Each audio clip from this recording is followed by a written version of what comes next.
As Good long as I have to evening answer. and greetings, adventurers. Welcome to GrowedUpGeek Gaming. I am your host and Dungeon Master, Manny, at GrowedUpGeek on your social media, Twitter, Twitch, Instagram, and YouTube. If you like what we do here, please give us a follow, subscribe, high five, pat on the back, fist bump, whatever the platform of your choice requires.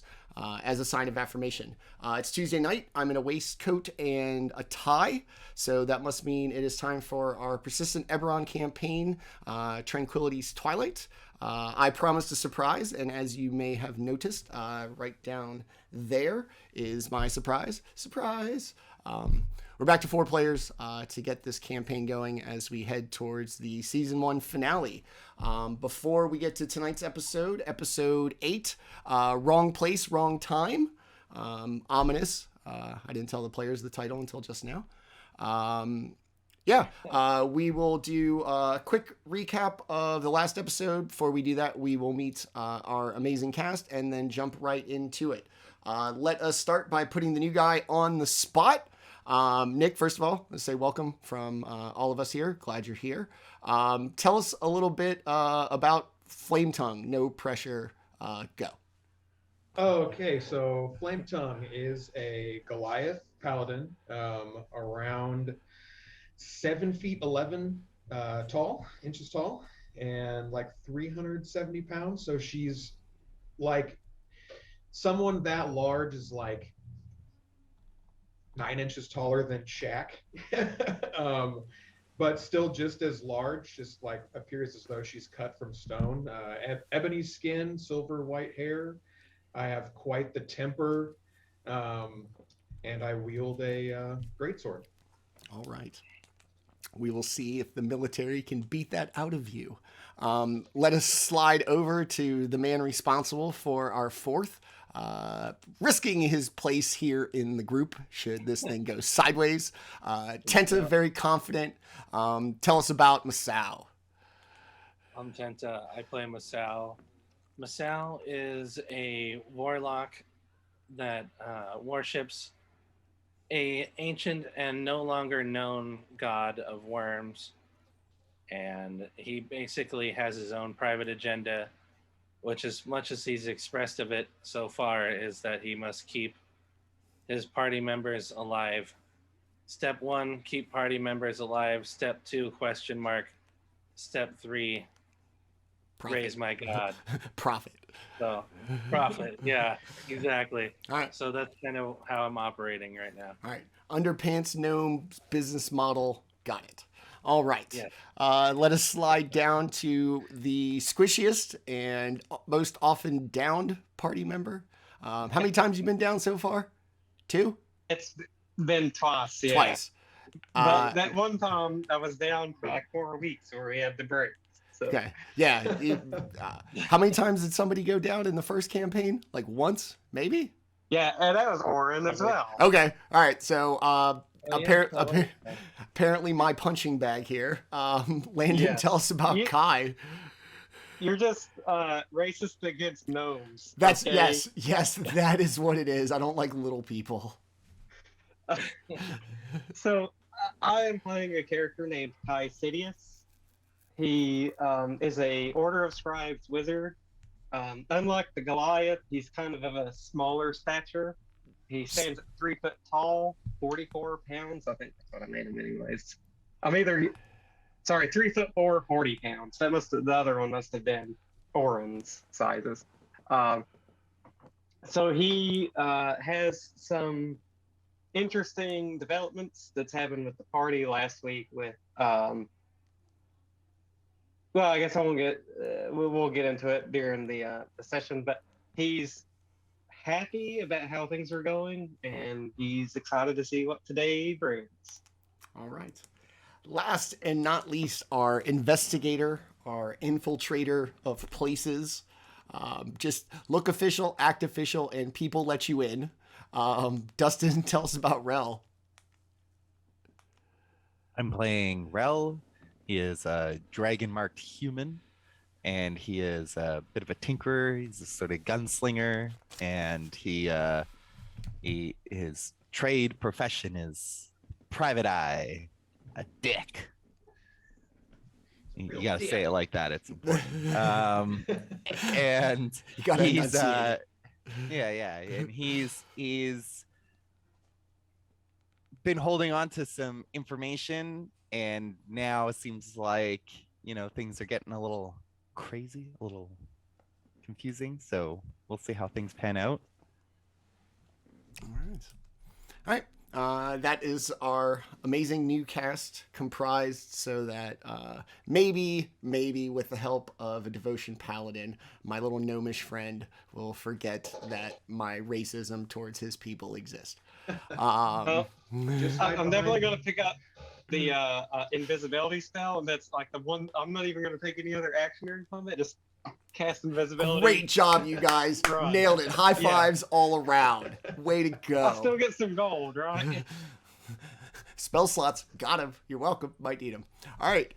So last episode, after the party discovered that the money that was supposedly the money of the Swords of Liberty, the terrorist group that has been having assassination attempts against the royal family, as well as just kind of generally trying to destabilize the Braelish crown.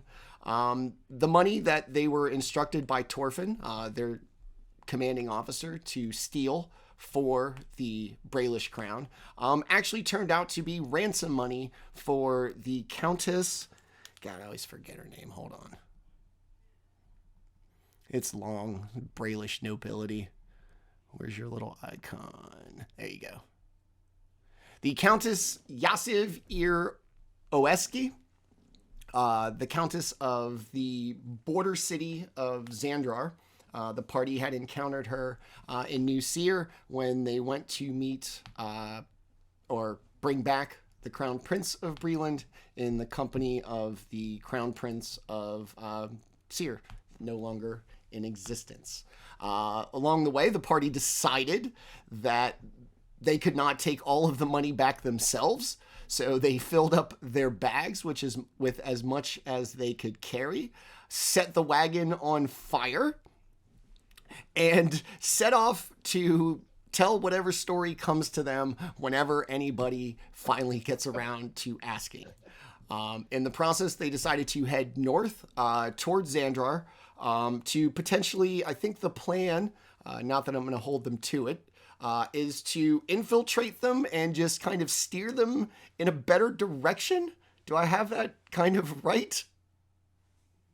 That does seem to be what the outcome was from yesterday. Okay. I mean, we're investigating. Sure. Just investigating. Seeing if it is possible We're to going to change steer it the from the ship. inside. Like I said, Basically, I mean, we need to find out first what the deal is. Then maybe decisions. okay. if we decide they're evil, then maybe we'll wipe them out. If we decide that they're better than the They're Braylon, just a little misguided. All they need is new management. This would be a Yeah. great terrorist organization. I see potential here. It's just bad branding. The party decided that maybe Torfin didn't need to know right away what happened to the money. That as long as the Swords of Liberty didn't get it, that the party was going to consider that a win. If any time I'm wrong, correct me. I'm still right so far. Yeah. You guys took what you needed just in case. You hid your insignias of the King's Dark Lanterns, essentially your free passes throughout the nation, and set off along the way, finding a pile of bodies, two of them disguised as soldiers for House Madani, who you had seen in the company of the Countess. And then the party took a rest, set out in the middle of the night, and the session ended as dawn broke, and the party, with a good kind of view of the Dragon's Wood, let's go ahead and put that up. They are going to be somewhere in and around here on the map. They're going to make their way north to the trade road, eventually heading towards Xandrar. And as sun rose and the perspective kind of changed for you to be able to see from a little bit higher perspective, the edge of the Dragon's Wood, knowing that you would make it there by the end of the night. As the sun rises, you notice two things. One, these sections of the woods seems especially smoky, like there's a fire. And there seem to be a lot of vultures and buzzards flying above a section of the woods not too far off. So as sun rises and Masaow, Kai, and Rel stand on the road heading north, what would you like to do with this little bit of new information, such as the buzzards or the smoky smell? Well, of course, I'm gonna want to go look at it. Okay. And advocate as such. What about y'all? Kai agrees. We should probably check it out. Okay. We'll take a peek. Okay. You're going to head off down the road. The smoke's going to intensify, starting to burn your eyes and really kind of irritate the back of your throat. Kai, not so much. Smoke rises. You're kind of walking through the clear. So you also don't have a kind of, obstructed view of everything. Everybody else is kind of misty, a little smoky. You're just riding below the clouds, as it were. And eventually you come to a spot where you can see the smoke kind of billowing from just off the road. It's a lot of smoke. A lot of wet leaves, just anything that whatever is trying to be burned is burning. It's probably about 40, 50 feet in front of you. I guess Kai will let the party know what he sees, and he will make his way to it to try to figure out who is causing the burning. Okay. Masaow, Rel, any thoughts? Just gonna let the gnome go first. Come Come here, you little bugger. Bye. Good luck. I can't really let him go first. It's my MO. So I talk him into letting me go first, and I get down on his level and start shuffling. Well, the thing is, let me just explain to you all. We don't have those badges anymore, so no matter who it is, it could be bandits. So whoever's doing the burnings, they don't really have reason to attack us on site. Right. I mean, except for being bandits. Well, if they're burnings? bandits, if they're bandits, they also don't have a good vision of us. Is there anyone in the area? If the smoke obscures them, it obscures us as well. Is how Kai's looking at it. You hear a very deep, coughing from the source of all of the smoke. Just one set. It's really deep. Deep coughing. Whatever creature is coughing is quite large, but it does sound humanoid. It's not, an animal hacking or anything. It's not the moose that tormented you in campaign 1. Is it in distress? Just from being in a smoky environment. Sissy. Okay. Let's find the coughing. All right. Yeah. I'll start. Okay, I'll get my Pokeball ready to find the coughing. Catch it. Paladin, I choose you. Boom. Yes. As you make your way between kind of trees where you just see billowing of smoke, just piling out, most likely the obvious source of said smoke. Through the thick smoke, you see an enormous, what looks like a signal fire.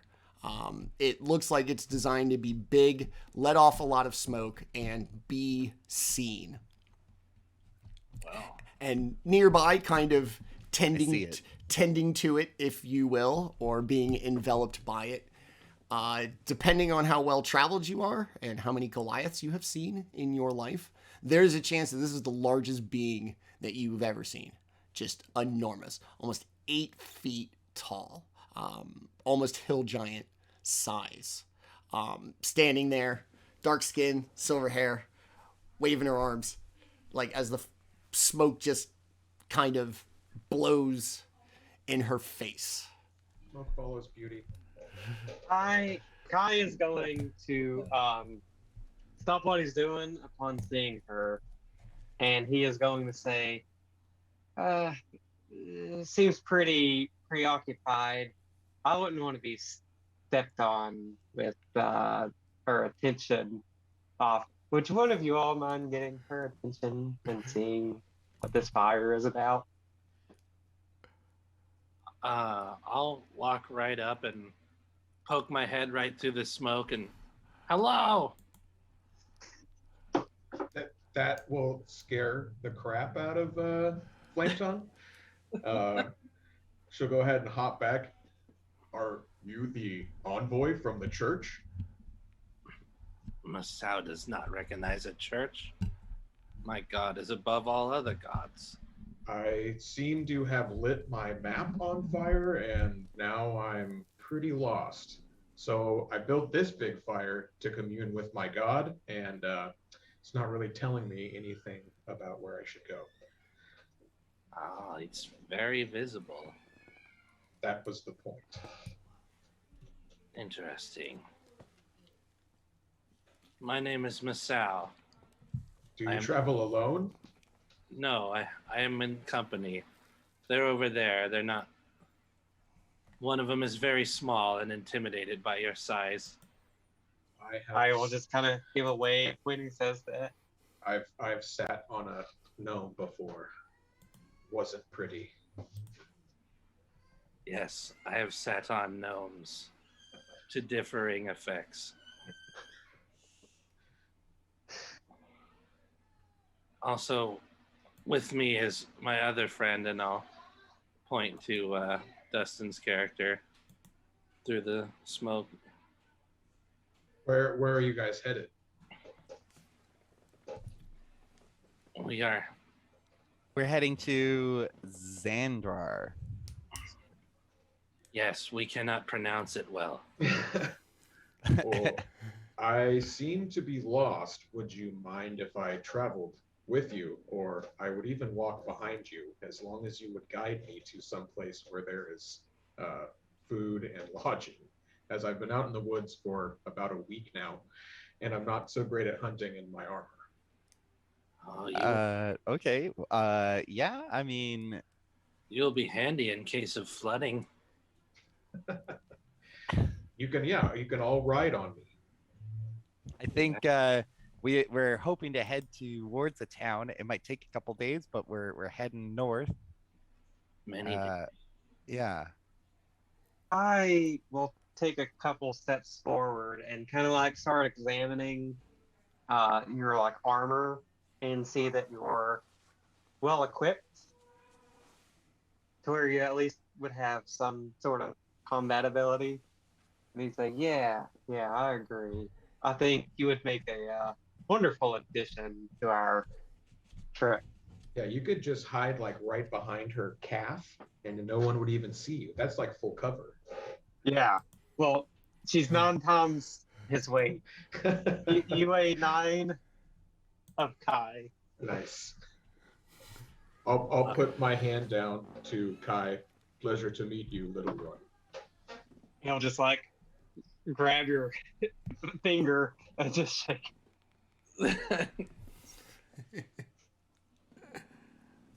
The varieties of normal mortals is insane. We are all normal mortals. Are we? Are we guy- normal?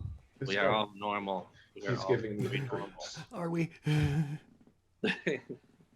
Kai Yeah. seems to remember a Totally certain, normal, act natural, resuscitation. regular human here. Did not Nothing to look seem at. Yeah, not normal. So she kind of stands there, seems agreeable or at least in need of aid, as the fire really kind of, the wind shifted. It seems to be blowing like almost exclusively in your face. Through this wind, it's not so much going up and out of the treetops. It seems to just be kind of blowing like through the woods. Masaow doesn't cough and doesn't even blink. He just like stands there in like the deepest column of smoke, just with a big smile on his face. He's not Like a metal bothered. video. Yeah, he's not bothered remotely by it. It's like not a big deal. That Bust there's out some air guitar. Yeah. All right. As the sun comes up a little more, turns a little bit towards mid-morning. The smoke is not obscuring your view of the sky. And as you continue along the road that you've been following, all four of you now, the activity with the birds seems to be getting closer and closer until you are just a few feet away from where they all sit in a tree. Boom. Okay. Birds in a tree? Bunch of birds in a tree. We will say 1, 2, 3, 4, 5, 6 of them in a tree. The one closest to the shore you won't be able to see from the road, but it is on the ground. Is this the same like birds that we saw before? Yes. Hungry birds. They angry? You do not see a slingshot anywhere nearby. Would No, these some birds shots. be known to be dangerous, like to attack humanoids? Or I don't know that. Give me a nature check. You're pretty smart. Yeah. How big are they? They're pretty big. Like are they 17. Kai sized? They're probably Kai sized. And how much you weigh, homie? 40? 40 pounds. All right, they're a little lighter than Kai. They're giant vultures. They're big. Kai, you would know them to be scavengers. They'll fight to defend themselves, but they don't attack living things. They really only show up to eat things that are already dead. Awesome. Awesome. So Kai, well, yeah, because Kai could just be carried off. You know. Yeah. He's a little more at ease now. That's a legit worry. I mean, Fair. I was gonna try to throw one of you off the tower in rhyme if you'd mess with that bird. That bird also had a 12-foot wingspan, so yeah, it was gonna fucking throw you guys off that joint. So can we see any bodies or anything? Or we just You see the cannot. birds? You can see the birds. Depending on your kind of knowledge of nature, you can infer probably that something nearby is dead. For this many birds to be up in the tree, they take notice of you. They're up in the tree.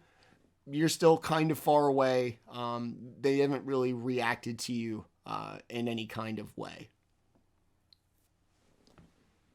Interesting. I say we Nice. go investigate, and we should give whatever bodies, if there are bodies, proper burials. Proper burials, huh? The paladin. That would be a little more time, but I am curious as to see. It could mean that there were There bandits could be or loot something. over there. True, Like over but there. burying the bodies may take a little too long. Okay. Take a peek Burning them. into That's the- actually faster than what I was picturing. I was gonna like dig a hole for each one and put them in there, do a little ceremony. Rel, as you make your way up, Yeah, we're not doing that. you see what appear to be 3 dead bodies, a wrecked cart missing whatever animal was pulling it, and the glint of gold coins. Okay. What do the bodies look like? Two of them are wearing suits of armor. Weapons missing. One of them appears pretty finely dressed human woman. No distinguishable armor of any kind. If you had to guess, maybe a merchant. A merchant woman. All right. And you say I can see coins. Yes. I'll step closer. Okay. Come like Donation. here. As Just you observe from a distance. you make your I way have to go. closer. Go ahead. Oh, I have to be right along with the herald. Do not leave the herald. I must go with. Kai's kind of following along too, just at a bit of a distance. I have to keep you safe, Dustin. I guess so. As So- you make your way, the bird that was on the ground flies off to a treetop to join the other ones. And as you come across this scene, it looks like three people stabbed, all of them. The armor appears intact, like nobody looked like they tried to loot it. She doesn't look like anything has been rifled through her bags or anything. The cart looks like it was intentionally broken, like somebody took a shot at one of the wheels. The animal's missing that was pulling it. And then out of the back looked like a strong box that somebody had like kind of busted into, and then money spilled out. This is the stuff that basically fell in the grass. This See, is I the great see. thing Ever. More money. Yeah, money. Uh, Let's walk over and start picking up them coins. That's well, what Al's gonna do. Anyway. technically, our bags are full. But we have a someone brand traveling new bag along with to us. shove in. Her bag is huge. Here, hold this. I count as a large creature for carrying capacity. Well, Is it just coins? Is there anything else? just in the area? coins. Just coins. How just like at a glance, how many does it look like? Does it look like a mound, or is it just like a pile, or like I mean, is this a lot of money, or is it like okay? Quantify a there's some mountain or a money. pile. Yeah, that was to say. I was like, "Where's one end, one begin?" It would be dozens of coins. Okay, like okay. a pretty That's not like good. ridiculous. It's not ridiculous. Okay. I mean, if there was like thousands of gold coins on the ground, it'd be like kind of like what the fuck. But you know, okay. Does nobody want money anymore? I know. Everyone's Okay, I'm gonna walk up to the nearest armored individual, lean over, and like, is there any insignia on him? Is there any, is there anything like any identifying characteristics on this individual? All right. Give me an investigation check, and then everybody give me a perception check, please. alrighty. Am I percepting too, or am I too busy Yes. investigating? Okay. Ooh, Eight. that's good. Ooh. Okay. 19. My investigation was a 13, but my Okay. perception was a 23. Okay. Masaow, what was your perception? 20. Okay. Rel, as you bend over to look, it doesn't look to be the armor, like as a uniform. It's not distinguished in any kind of way. It's not unique to any certain kind of organization. It seems almost kind of standard fare. It's nothing too expensive about it. You've investigated some murders probably with people wearing armor. It probably wouldn't take much of an effort to really kind of thwart this armor, despite that. And and then as you're kind of looking over the body, comparing the two armored bodies, Masaow and Rel, you are going to hear like the quick traipsing of animals, like in the underbrush. Traipsing. Dead. I was like, that was the best thing I could come up with. I was like, you know, traipsing, moving with a purpose. Through, through Weary or reluctantly. Frolicking? No, No, that's very different. Yeah, a little too. Traipsing is to move or walk like wearily or reluctantly. Okay. So like sort of sneakily. No, then not that. Tramping? Maybe tramping? Tramping through the woods. Yeah. And you're gonna hear the sounds of barking off in the distance. Barking. As like animal barking yes. or like not like fetish barking, but like an actual animal. Like you know you know, there's lots of creatures that bark like gnolls and yipping of like kobolds and stuff. Not DMX. Right. I mean, look, we can go on and on. And as this tramping through the woods comes running up, you also hear barking, and very quickly, two if there's dogs. A Saint Bernard, Kai is going to adopt it. They are mastiffs. Say almost. They're gonna attack us. They come running out of the woods and just stand there, seemingly well trained, and begin barking. Bark, bark. Big, deep, mastiff. They're wearing armor. The dogs are armored. Armored pooches. And you'll notice they are traipsed in a certain familiar shade of blue. Oh, goddamn that blue! So we're gonna have to shoot some dogs everywhere. Not the swords of liberty blue. You're making us shoot dogs. The Brailish army blue. Okay. Yes. Wait. So, should we run away? No. I mean, no. Are you guys deserters? No. Because I'm still cool with Brailish army. I have like my insignia still on me. I didn't burn anything of mine. I just burned the woods around me. No, we're not deserters. Yeah. It's a little more. It's a bit more nuanced than that, but not much. Just a little bit. It's more like no, we didn't desert. We failed a mission. Sort of. We're trying to make things right. You're not explaining this. Okay. I guess I will intimidate these dogs away. Okay. Wait. Kai wants to. I mean, they're trained dogs. They probably aren't going to respond to that.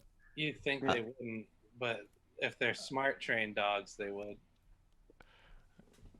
Okay. I mean, Kai thinks dogs are pretty trustworthy. Yeah. Okay. Well, also Masaow doesn't feel like butchering a dog, so. I mean, are they just standing there barking? Yeah.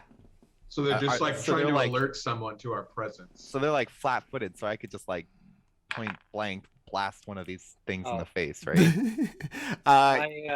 You could. Manny. Sure. Just kidding. Hey, Manny. I mean, actually, I'm tempted, but no, I will. I got a 22 intimidate. Okay. Against the dogs. I go up to the dogs and my eyes turn all black and worms start falling out of my mouth and I'm like, gross at them. They're gonna back up a little bit, but continue to bark. And as they kind of back up, they're gonna go silent for a minute. And in that slight little moment of silence, as the dogs stop barking and begin to back up, you hear a group. Oops. A group, huh? Of armored people. As soon as armored people, our favorite. Scared to death, armored people. Can I see Masaow puking up worms right now? I don't know. From where I am back here, I don't know if there's a tree in the way or something. I'm like I'm kind of in the back. There we go. Sorry. There we go. There's your 4 soldiers making their way down the road. Kai and Flametongue are the closest to the road. So you'll see they're kind of at a jog in their armor, like they're chasing after the dogs. And you can kind of hear, all right, over there, lads, over there. I'm going to step into the road and try to hail them. Okay. Oh no. I is also he They're in the Brellish army, right? They have the blue on? Yes.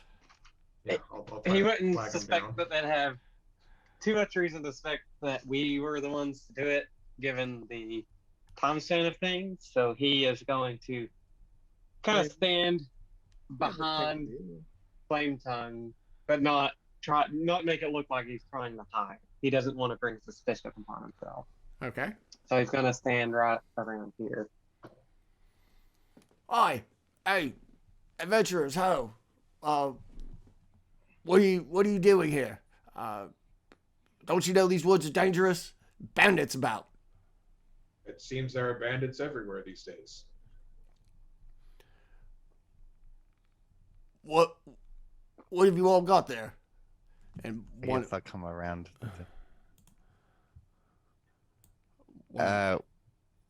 kind of make his way around. Oh, it's like all up in our face. Okay. I'll have backed away, over to this tree over here. That's what I would have done. Okay. Are you trying to like hide in the tree a little bit? Yeah, Just- I'm gonna let myself go unnoticed if that's possible. Okay. If I see that they've noticed me, I'm not going to continue to hide. But if they haven't, then I'm going to. Okay. Is there any difference between my uniform and theirs? I mean, you're dressed like a mage, right? Yeah. Yeah. I mean, there's, they're going to be in armor, kind of more sword and board kind of attire. But yeah, if you're in a relatively kind of familiar official Bralish uniform, they would notice. Awesome. I am. Okay. Just a mage version of it. Okay. The one who kind of comes around the corner as the 3 remain in the road, kind of trying to feel out the large and the small member of the party that has joined them. Aye, Lieutenant, this one's military. And kind of points over to Masaow. Oh, why didn't you boys say that you were military? You should know. Can you tell by our uniforms? They are matching. Well, I could tell now. Just I didn't know. What have we got here? We have a scene of some sort that we just described, that we just stumbled upon. It looks like maybe it was a fortuitous scene for the birds. Do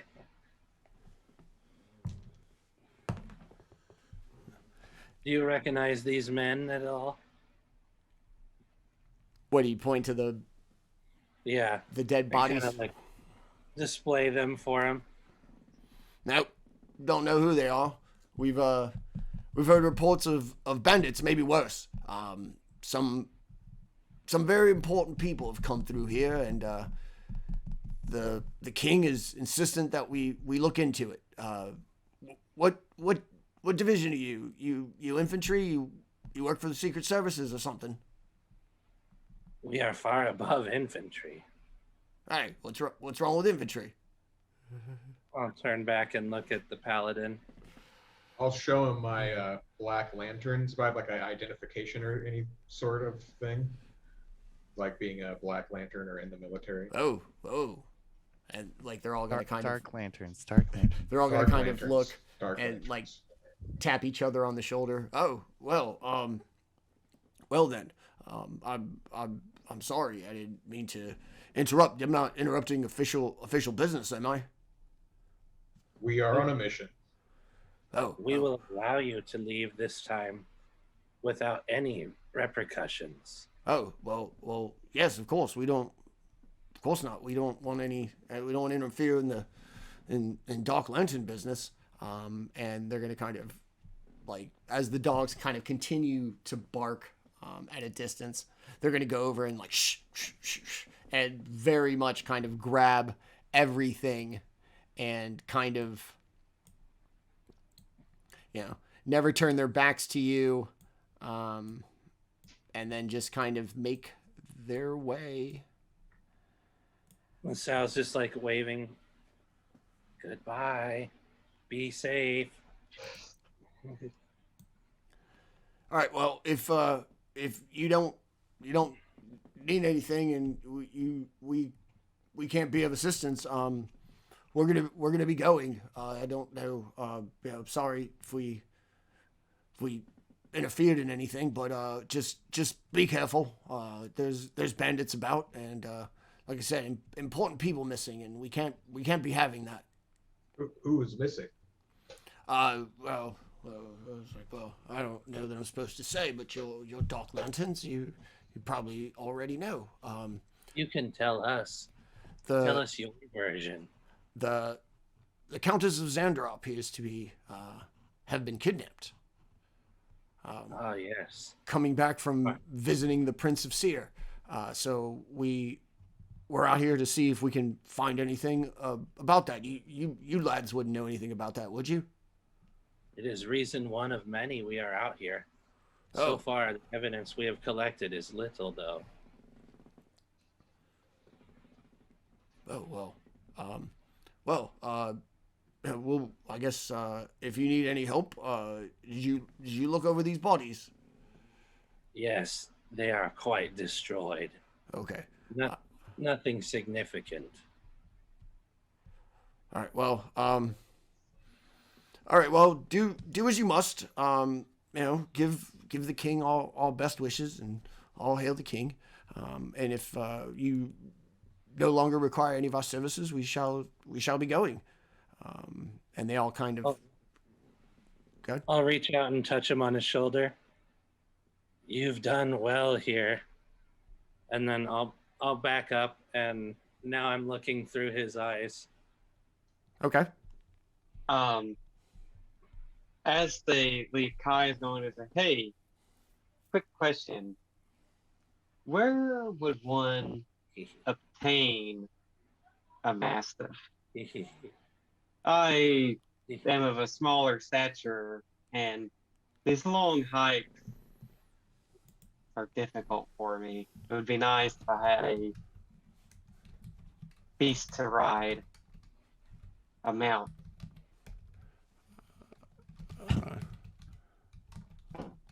I'm getting a Saint Bernard in this campaign. I'm doing it. He's gonna figure it out, y'all. Oh, sorry. I was like, there is an answer. I just need to know what it is. Hold on, give me a second. Here we go. Doing some light Masaow cosplay action here now with my. I was gonna say, I noticed that. Well, you know, the British military gets all theirs from House Vidalis. You know, mage-bred creatures. They do some incredible work, and as it does so, he kind of points to the two dogs that they have. And for those familiar, this thing looks unbelievably impressive. Like, it is a fucking specimen. It's muscular, it's larger, it seems especially attentive, it listens very well. You know, this is a little bit of magic, a little bit of custom breeding, you know, and just magical creatures such as this. And he points to Rel. You know, they got them dragon marks. Instead of that one, they handle animals. The king's even got some of their animals. Those tigers that he carries, that he has with him, those are from them as well. Majesty, good relationship with the house. Lots of animals come from there. Very well. That's a good point. I may have to pay them a visit at some point. I appreciate your time. Oh, yes, of course. Anything for Dark Lanterns. And they kind of all bow, like, very subserviently, and continue on down the road. Eventually out of sight, the dogs with them. And you can hear the dogs as if they've been turned loose off in the woods, just kind of tramping through it. As they go ahead. I didn't mean to interrupt you, Manny. I'm No. still seeing through that one dude's eyes and hearing what he's hearing. Okay. What was the range on that? This plane. Okay. And what? It's concentration. So as long as you hold on to it, you. As long as I hold it, yeah. Okay.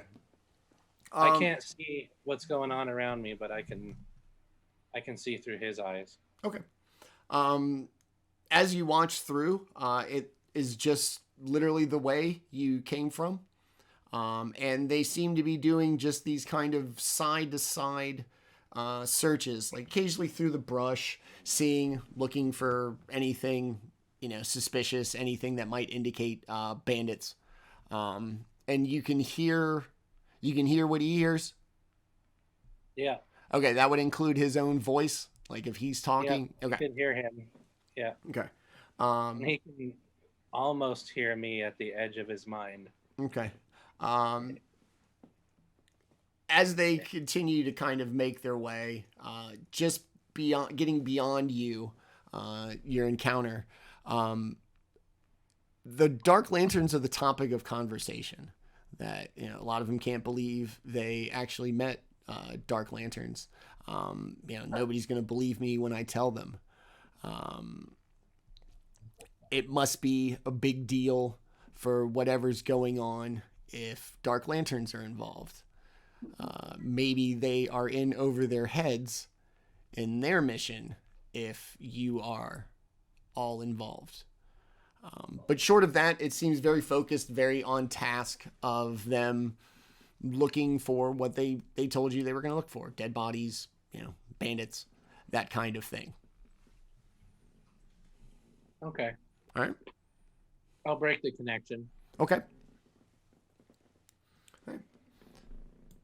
So they have buggered off. You are pretty secure that, well, I don't know if you're secure, but they have demonstrated their intent as far as they told you, looking for bodies and the such.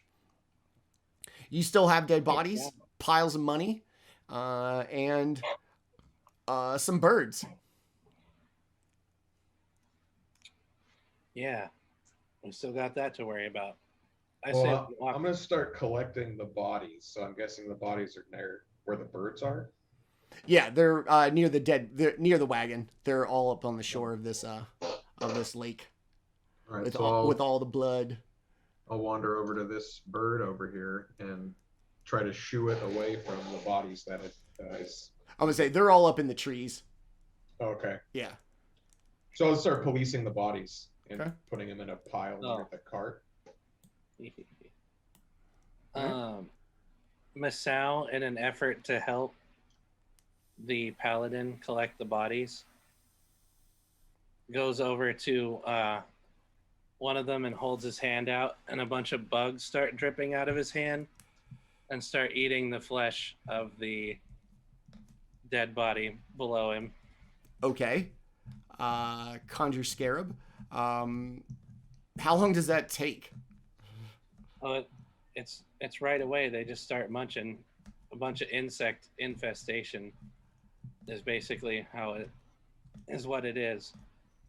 A bunch of nasty biting bugs. Is it like And coming out of your arms? Yeah, they're like dripping out of my fingers. I'm gonna ask you if you need any like healing or anything. Is that natural? Does that happen often? It is a gift from my god. I don't know what kind of god would grant you that ability, but okay. The most powerful. That scares. I'm gonna take a step back. Kind of scares me. Pick up some bodies over this way. Yeah, I'll So just be like, goes back to it. I just kind of will be like, oh, you get used to these things. all right. In the meantime, is there just money Just money. Just money. I don't. I can't really carry any more money, so I'm neutral. Yeah. Okay. You say we go to the Paladine. I can't carry even $1 more with I mean, I guess at this point you might notice that like I have a backpack with probably over 1,000 gold coins in it right now, Dragging it through the dirt. or just like Yeah. heavily lugging it upon my back. You know, I'll do you need pick any up gold? some, I mean, I don't know how you feel about that, but you know, it's just gonna sit here. Some other random person's gonna take it eventually. Yeah, I'll pick up some gold. I'll use it as a donation when we get to the city. Oh, there you go. Give it to the temple. I like that kind of thing. All right. You're going to start to pick it up. It's about 86 if you pick up every single one, including ones that are like really tucked down and like blades of grass and maybe tramped down by whoever robbed these people. It's going to be 86 gold pieces if you pick up every single one of them. Masaow, you going to eat all 3 bodies? Just the one. Just the one. Yeah, it was just my contribution. That's like 80,000 calories. I was just trying to be helpful to the Paladin. Okay. Respect her traditions. That's very sweet of you. All right, Flametongue, you've got 2 bodies still piled up, or however you would like to arrange them. Masaw's just kind of standing over, probably really proud of his work. All that remains. I was going to put the bodies on the cart and then light it on fire. Okay. You lug them up there. The cart seems really rickety, but they'll eventually kind of hold and still be within the cart. Would you like to say anything as they lay in repose on the cart?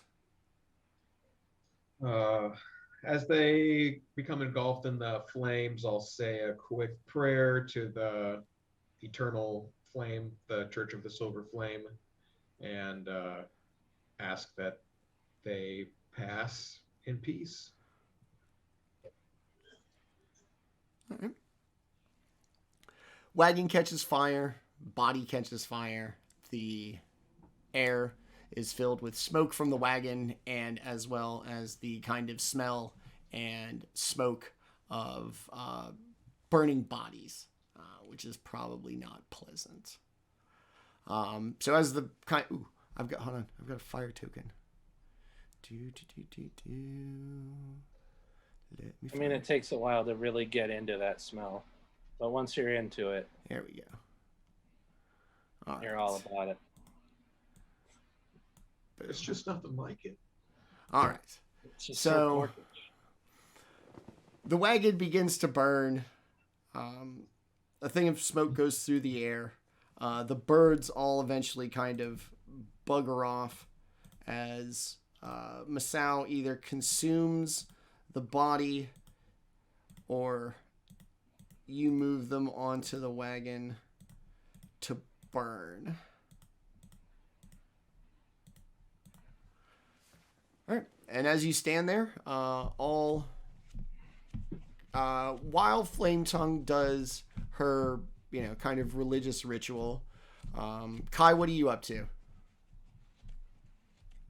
Kai is a little stunned seeing Dark Lantern's badge.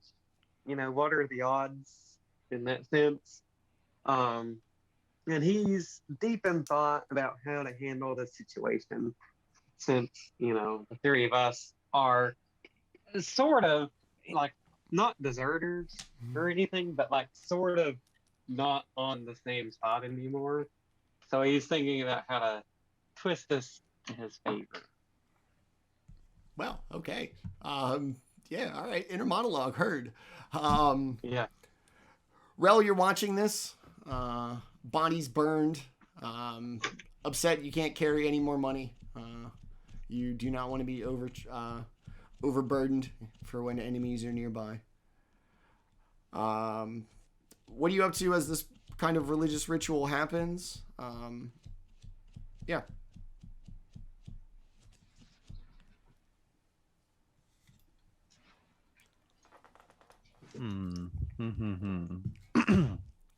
I mean, I guess we're done here. Yes. Yeah. I think we should just move on, unless there's anything else anyone wants to do. No, I'm good. I'm gonna head back out to the main road, and I don't know, look into the direction that the military guys went. Are they long gone? Oh yeah. No. Okay. I'll just scan the area, and if it doesn't look like there's anything, I'm gonna be like, let's go. Someone help me. My token got shrunk. Yeah, I'll fix you. I got you. I got you. Oh, okay, I was doing it already. Jeez. Oh my god. Heard in large Got reduce. Shrinking ass tokens. All right, yeah, you look down. You see the footprints of not only the soldiers, but the dogs heading back in the direction that you just came from. They're long gone. Even the kind of distant barking and tramping through the woods of the dogs is indetectable. Up ahead, it's probably mid-afternoon now. You can really see the kind of tree cover thinning as the northern boundary of the Dragonwood should be coming up relatively soon.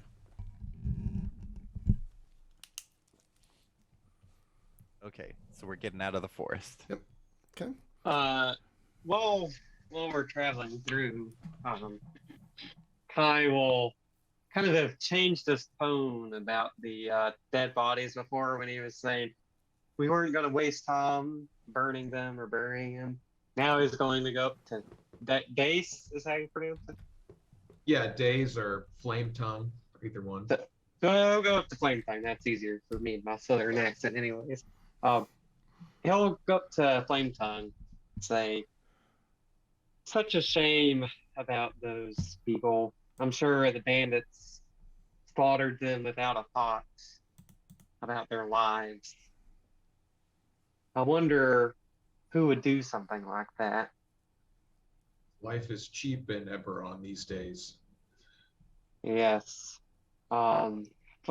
Fortunately, they had you to ensure that at least their death wasn't in such a sorry condition to be left out for the birds to feed upon. Everyone deserves at least a proper burning.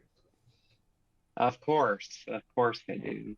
And Kai's going to kind of leave it at that, just kind of dropping that little bit of I guess he'd call it brown nosing, to try to get Dace or Flametongue to be think more fondly of him than he previously cared for. So. Yo, man, I was just kidding about all that not burning people stuff. You know, I'm glad we did it. I just want you to know that. Well, being a zealot, she's pretty gullible, so she'll just buy right into it. Like everything face value. I don't understand sarcasm. Like, oh, this guy's really nice. I like this guy. He's not about burning bodies anymore. He's cool. I don't know about this other guy who's like vomiting worms and beetles are coming out of his hands. Not so sure about that.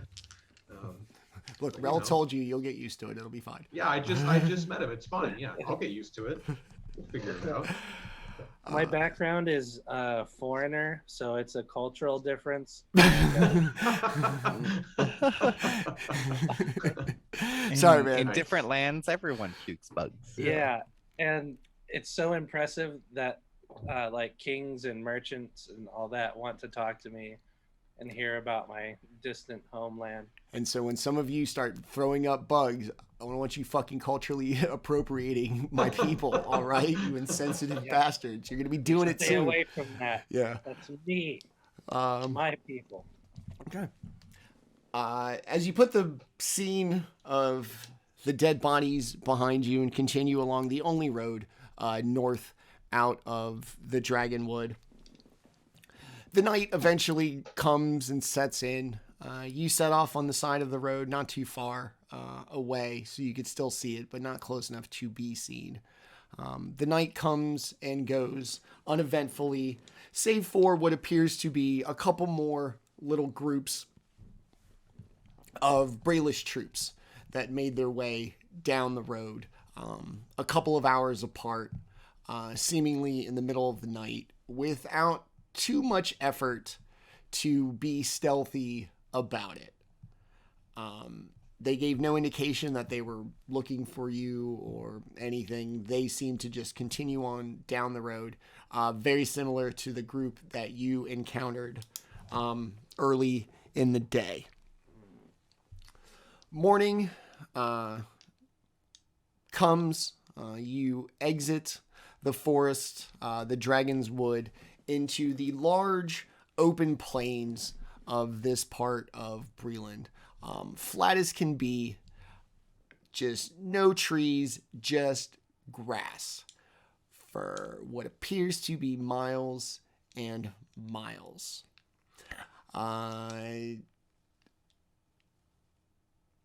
Whoever would like to lead, give me a survival check to make sure that you kind of stay on course headed north to get to the road in the shortest amount of time.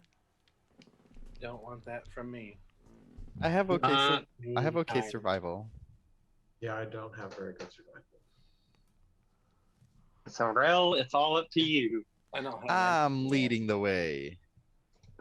Roll survival. Yes. Leader. Yeah. Oh. That's a nice standard little 13. Okay. East to west is pretty easy to track when you are headed north. You just have to make sure the sun goes up on one side and down on the other. And as long as it stays on the side it's supposed to. You make your way north. The Blackcap Mountains directly in front of you are a great kind of point of reference as long as you're headed towards the mountains. You were headed in a northerly direction. What would you all like to do as you make your way across just this vast grasslands of the kind of base of the Blackcap Mountains? Kai, will start with you. For you, the grass is probably about waist high, so you're gonna have a little bit of an effort to get through it. The mountains are in front of you. Rel seems to be pointing you in the correct direction. And as far as the eye can see, all you've got is your 3 traveling companions, the sun, the grass, and the mountains.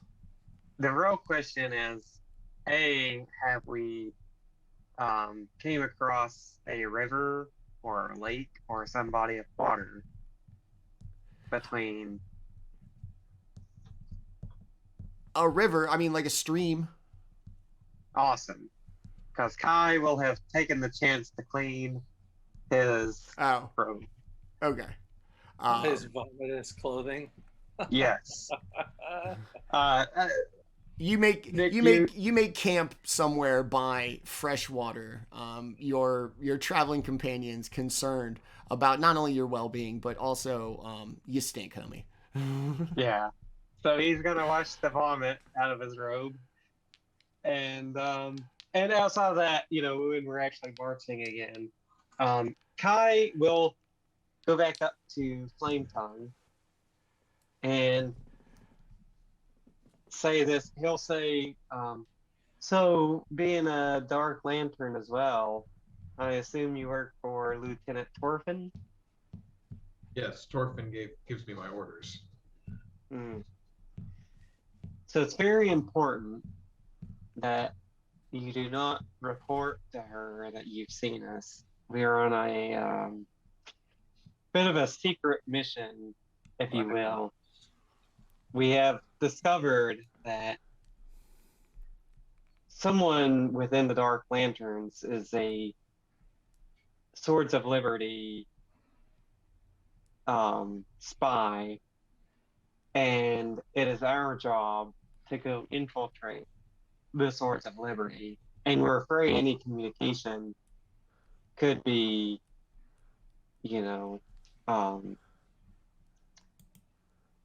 could give away our identities, our secret identities.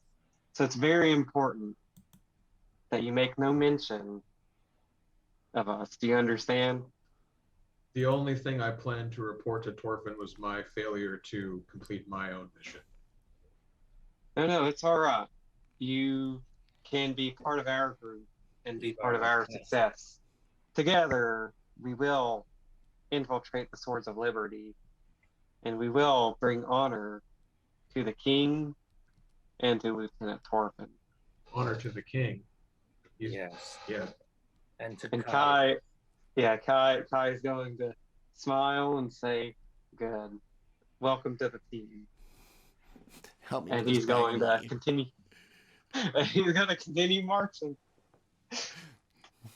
Bring honor to the king. God damn, this I'll- bag of money is heavy. I'll ask Kai if he wants to ride, because your little legs can't, like, we can only travel so fast. Do you want to hop up on my shoulder? We can make I would greatly time. appreciate it. Kick your feet up. This guy doesn't like burning or leaving bodies unburned, and he wants to bring honor to the king. I'm into it. Kai is very pleased at the moment, and he will hop up on your shoulder. He appreciates the offer to relieve his burden of his short little legs. So we're gonna give all this gold to the king, right? That's why we have all this gold that you guys collected. So this gold is specifically to help us as part of our infiltration of the Swords of Liberty. Oh, greasing wheels. Yes. Maybe we'll have to use it to bribe some people, or maybe we'll have to use it just to increase our equipment. But this gold is specifically for our mission to serve the king. Yes. Mission gold. Right. I'll donate my portion. That would be greatly appreciated. I'm going to use my portion to buy things and to pay people to do things. You're gonna spend money. Got it. Yeah. He feels that's pretty clever, though. You continue on. The mountains so far in the distance, it's hard to kind of gain any perspective as to whether you're getting any closer. The landscape is just boring and dull. If you've ever been to Kansas, it's like that. Just, you can't buy a hill. It's just flat and grassy as far as the eye can see until the mountains.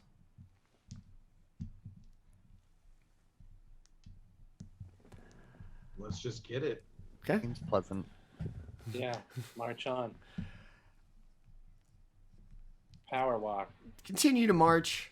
The mountains do indeed get closer. And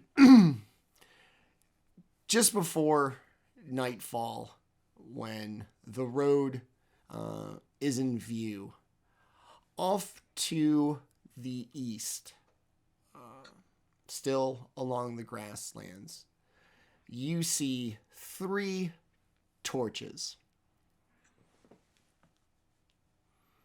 making their way in your general direction. I mean, I'd probably assume that they were just another patrol out, because we've seen so many of them, just like smashing around. Or have we not seen any patrols since we've got out? Not since you've gotten out of the woods. Your whole day walking through. You're also not really on a road anymore. It's just flat land.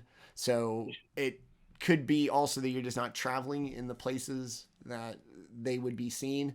When you were in the woods, it was the only road. So if you're going to see anybody, that's where you're going to see them. Here, you're kind of just Just out there. Yeah. Gotcha. The 3 torches seem to be moving quicker than you are on foot towards you. and they seem a little kind of elevated off the ground, like higher than they would be if they were just being carried by your kind of standard sized humanoid as they make their way closer. We should hide. I don't think I we could agree. hide out here in the wide open spaces with plate armor on.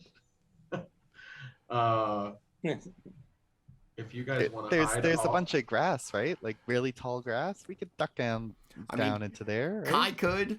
Oh, man. Yeah. I mean, how Kai- tall? You said it was like 2 or 3 feet tall, right? Mhm. You can get down. You can lay on your belly, man. Yeah, I mean, I'll if you guys are gonna want to hide, I'll lay on the ground. Yeah, let's hide. Okay. All right, we're Let's do gonna it. attempt the hidey do. Okay. It is a little dark. They are quite a distance away. Just the fire really carries. You can see it. Are you gonna face them as they make their way towards you? Are you just gonna get down? Are you gonna kind of watch for them? We'd probably lay on the ground and watch the torches. Face Yeah. face we that want to direction. observe it. Okay. They continue to make their way towards you. Not at a gallop, but at a kind of decent clip. As they grow closer, you hear the sounds of hoofs. Hooves? Hooves. Hooves, thank you. Hooves. Of horses galloping across the grass at a nice little trot, explaining the difference in height for the torches. Whoever is carrying these torches is mounted on horseback. They stay side by side, pretty close, 3 wide coming out of turn 4, and just kind of make their way and stop very suddenly and very specifically, probably about 200 feet or so from you. Everybody give me a stealth check with advantage for the grass. Grassy advantage. And Kai gets double advantage. I'm glad I had advantage. It would have been a 1 on the die. Oh, but because What are of you advantage, standing it on was- the grass? What a terrible roll. Well, thanks to advantage. Thanks to advantage, the 19. Okay. Standing on it. This is like Well, I got a 2. Okay. I got a 13. yeah, I only got an 11. That's Okay. some pretty bad Wait, rolly wait. dues. With advantage, you got 11? Because you have really Yep. high still? Uh-huh. With advantage, you I rolled do. that Just not right then. Okay. two? Did you roll with advantage and get a 2, So, Nick? What's up? Did you roll with advantage and get a 2? Oh, I didn't have advantage on. oh yeah, roll again. Well, wait, he's wearing plate mail. That's what Okay, it is. straight up. Okay. Either way, so you try to lay down in this grass. Kai does a pretty good job, but by laying on it, you're going to create like huge missing portions of this flowing grass field. So as best as you try at your brilliant plan to just hit the deck, the kind of steady flow of long grass is very disrupted in 3 semi-large sections, one of them exceptionally large. Plus, they could see your trail as you walked like through the grass. They kind of see this. Super good at hiding. Everybody give me a perception check at disadvantage because you're still in the grass. And they're 200 feet away. Okay. Not bad. We're That's not bad. rolling at disadvantage now? Yes. Because you can't see through the Oh, grass. 17. I have a 2. Okay. I got a 4. 4. 17. 17. 20. All right. Disadvantage. You guys managed to like peer through the grass very well. And off in the distance, you can see 3 figures all on horseback in what appears to be black, looks like some kind of scale mail or like splint armor. And reflected off of the torchlight appear these all-encompassing helmets of like from the neck, around the back of the head, up in the front, solid polished metal reflecting the light of the torch. Oh, that's bitchin'. All three of them look identical. They look almost expressionless. That there is probably a humanoid underneath these masks / helmets. Daft Punk added a third member. It's more Destro from G.I. Joe if you really want to know what we're the cartoons, not the shitty movies. No, I'm with you. I'm with you. But yeah, polished chrome helmet, mask, like facial features, that whole thing. Three of them sitting on horses carrying the torches. Masaow and Rel, you can kind of see them look like they at least turn their heads to each other to maybe look each other in the eye or maybe converse. You can't hear from the distance. And they make no effort to advance on you. You're guessing they can probably see you. Pretend to be asleep. You like my kid? Way. You can't see me. Snoring noises just start rustling out of the grass. Oh, excuse us. Didn't mean to disturb you. But they sit there mounted atop their horses, torches in hand, just seemingly looking at you. Would anybody like to do it? You don't have to. If you would just like to continue with the ruse, by all means. Kai is going to see if it gets their attention, because he's still unseen at the moment. He believes he's unseen anyways. Yeah, He's me too. going to- I'm pretty. I found a good, nice space to hide in. He's gonna cast minor illusion to Okay. make a noise, the noise of like rustling grass, like someone was running through it, about 30 feet away from them. So like more closer to them, but like away from them, to see if they would try to chase it down. Okay. All right. So what is that? It's a contested roll of some sort, right? My perception versus what your DC. Investigation. Okay. Yeah, investigation versus Your save DC. 13. Okay. Yeah. All right. Okay. They notice the kind of rustling of grass sounds. You can all see them kind of turn in the direction, maybe even kind of lean back, lean forward a bit, give it a little look. But they rolled a 16, so unconvinced. And after a moment, when they're satisfied that it's nothing to concern themselves about, they go right back to just sitting on their horses, holding their torches, kind of looking in your direction. Oh, God. I'll stand up. Uh-oh. They all kind of rear back, and you can see one of them like put their hand out, look at the one in the middle. You're going to see bend down, grab a long bow, and not, like a proper archer would, more up than, in your direction. Pull it back, let it go, and you're going to see an arrow go up. Move. And To the side. come down probably about 6-7 feet directly in front of you. Kind of ripple through the grass, and it's pretty long, so you're going to see it sticking out above the top of the grass. And as they kind of watch it go up and come back down, they all seem pretty satisfied, and you can see them turn and kind of ride back east off into the impending darkness of night. I'll go collect that arrow. Okay. As you go grab it, go ahead. Oh, I was just gonna say something stupid. Okay. They shot an arrow at us or at the illusion? In your I think- direction. In our direction. Yes. Okay. Okay. And then just rode away. It's a flex. As you go to collect the arrow,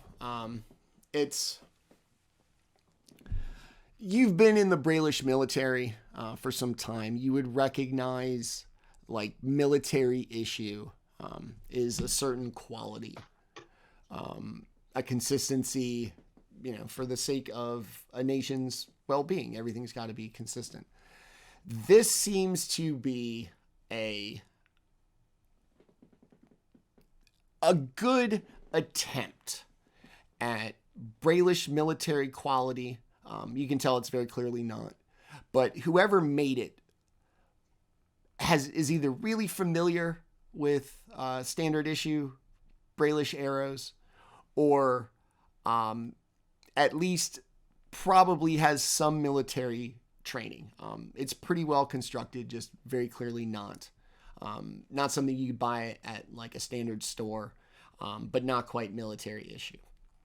And attached to it is going to be what appears to be a little scroll kind of tied up, like bound around the shaft towards the arrowhead. I'll give the note to Kai to read. Okay. Not so good at reading.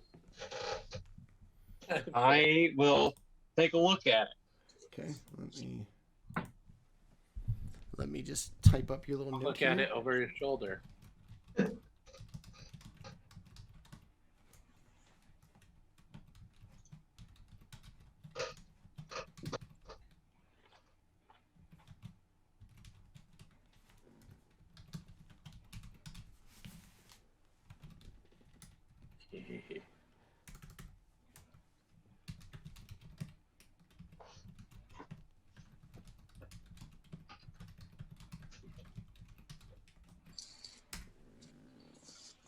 Okay. So Flametongue is going to hand Kai this note. He is going to read it, and we will deal with this when we come back. We're going to take our mid-show break right now. It seemed like a perfect narrative break. All right. It is 8:31. We're going to take about a 10-minute break. To everybody watching, thank you for sticking with us today. I hope that you are enjoying this episode with a fully fleshed out party once again. No new subscribers, no new puppies. All right, cool. It is 8:31. We'll try to take a 10-minute break. We will come back. Kai will either tell the group or not tell them what the letter says, and we'll see what happens. Thanks for watching. We'll be back in just a moment. All right, we are back from our break. Right before we took our little rest, the party encountered 3 mysterious metallic helmed figures. Like I said, helmet just doesn't do it justice. Bunch of Destros. Yeah, Destro. I was like, that's great if you're familiar with G.I. Joe. If not, I'm just fucking screaming a name out to you. Better look it up then. Son. Just search that. Google it. Stood there majestically, stoically on these horses with torches, having seen the party, despite their best efforts to hide, including the almost 8-foot tall Goliath trying to hide in 2 feet of grass. You gave it your best. Pretend like you're asleep was the best part. Yeah, it's like a bear attacking. And after a moment, just as Flametongue stood up and alerted the riders to the party's presence, they conferred for a second and then shot an arrow very well up into the sky, showing genuine technique, perhaps military training, to land square. If Flametongue had been 6 feet in front of where she was standing, it would have hit her square in the chest. It landed at her feet, Reading, not her strong suit, she handed Kai a note that she found on the arrow. And Kai, you have read the note. What are you going to do about it? Flametongue, I imagine everybody kind of saw you hand Kai the note. This wasn't a back. Well, I'd have to like really. I don't know how we could do it sneakily. Oh, true. True. You bent down to like tie your shoes, and you kind of threw it in Kai's general direction. Yeah. All right. Yeah. So everybody saw you kind of examine the arrow, pull this little scroll off of it, and hand it to Kai. Kai, you have read it. What would you like to do? A smile is going to come to Kai's face. And in one quick action, he's going to set the letter on fire to ensure that no one can see the contents of the letter after it's been read. And as it burns, and he kind of like drops it to the ground. I know there's a lot of grass, so he'll make sure it doesn't like catch the grass on fire. But as it kind of drops, he will say, it looks like we have some business with those people. We should seek them out. We should follow them.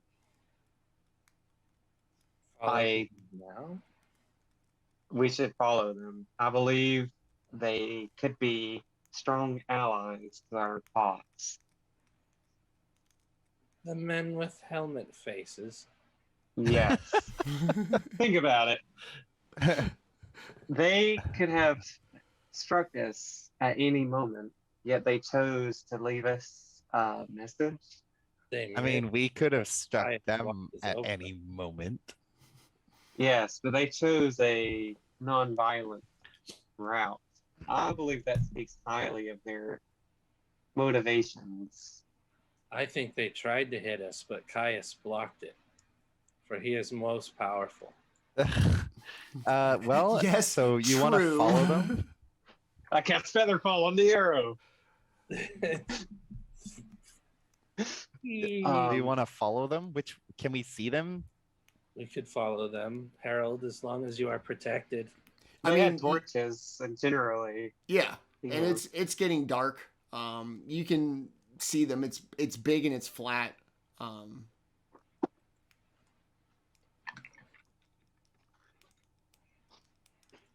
So yeah, if you all stood up right now, like right after the arrow lands, and everybody and you watch them, at least the torches kind of turn and take off. If you stood up right now, you could very clearly see them. Riding away east. Yeah. I mean, they're on horses, so they're going to be moving faster than you. Well, we can do our best. I mean, they'll also be leaving tracks in the grass. And Mr. Grell has some good survival skills. Oh, well, it's not getting carried away. Masaow runs probably like a complete freak and not very fast, so. Yeah, I don't see you being like the athletic gazelle at a full sprint. Graceful, I do not grant you that. I see me sliding down hills rather than running down hills. Whee! And then all of a sudden, very serious again. Puke up some worms just to show people you didn't just have fun. Don't look at me. I'm not enjoying myself. I'm normal. All right.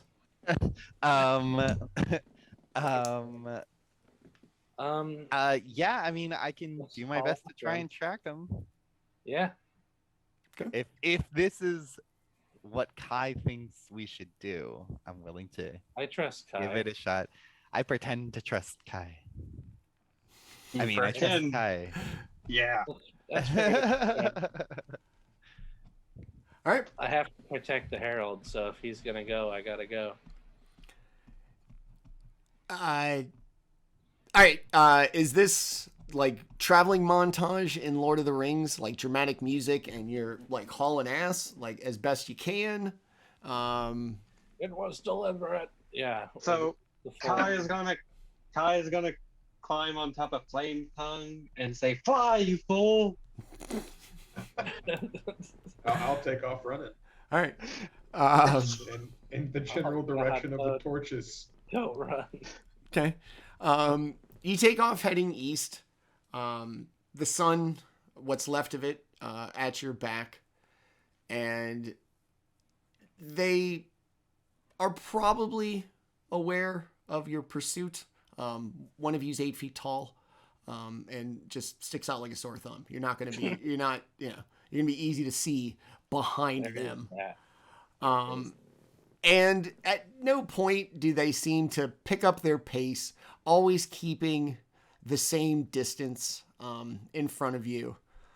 You would imagine if they wanted to, they just click in their heels and they could be gone.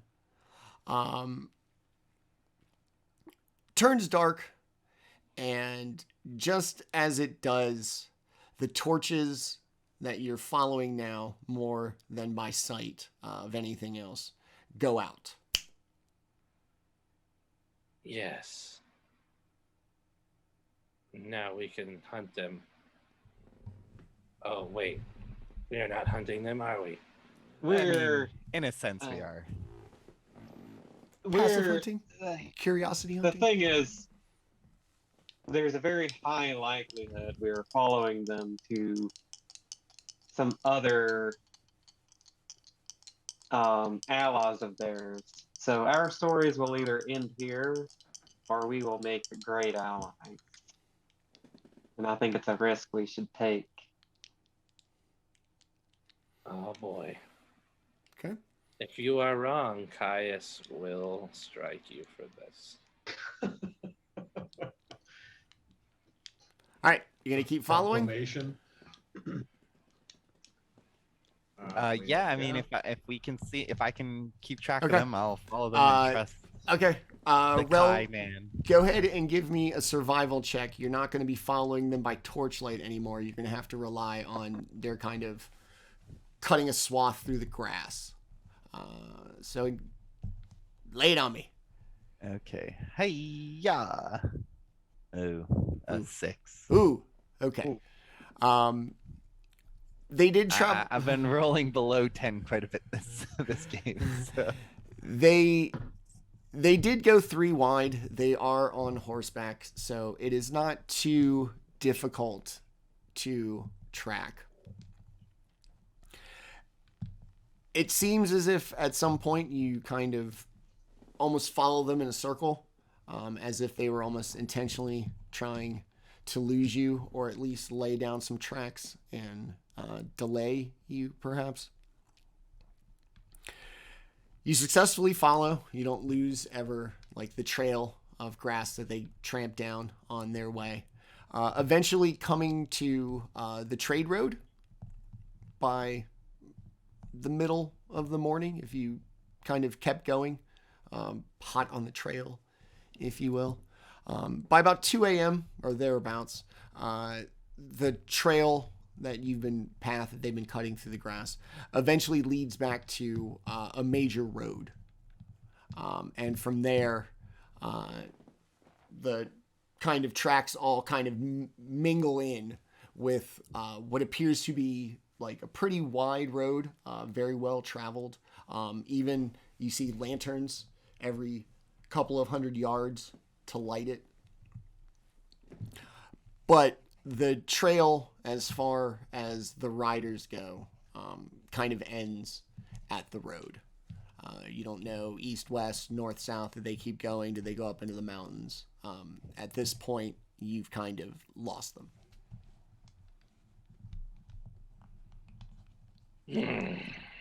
Well, sorry, I was never trained to like track people in the wild. I'm not very good at this.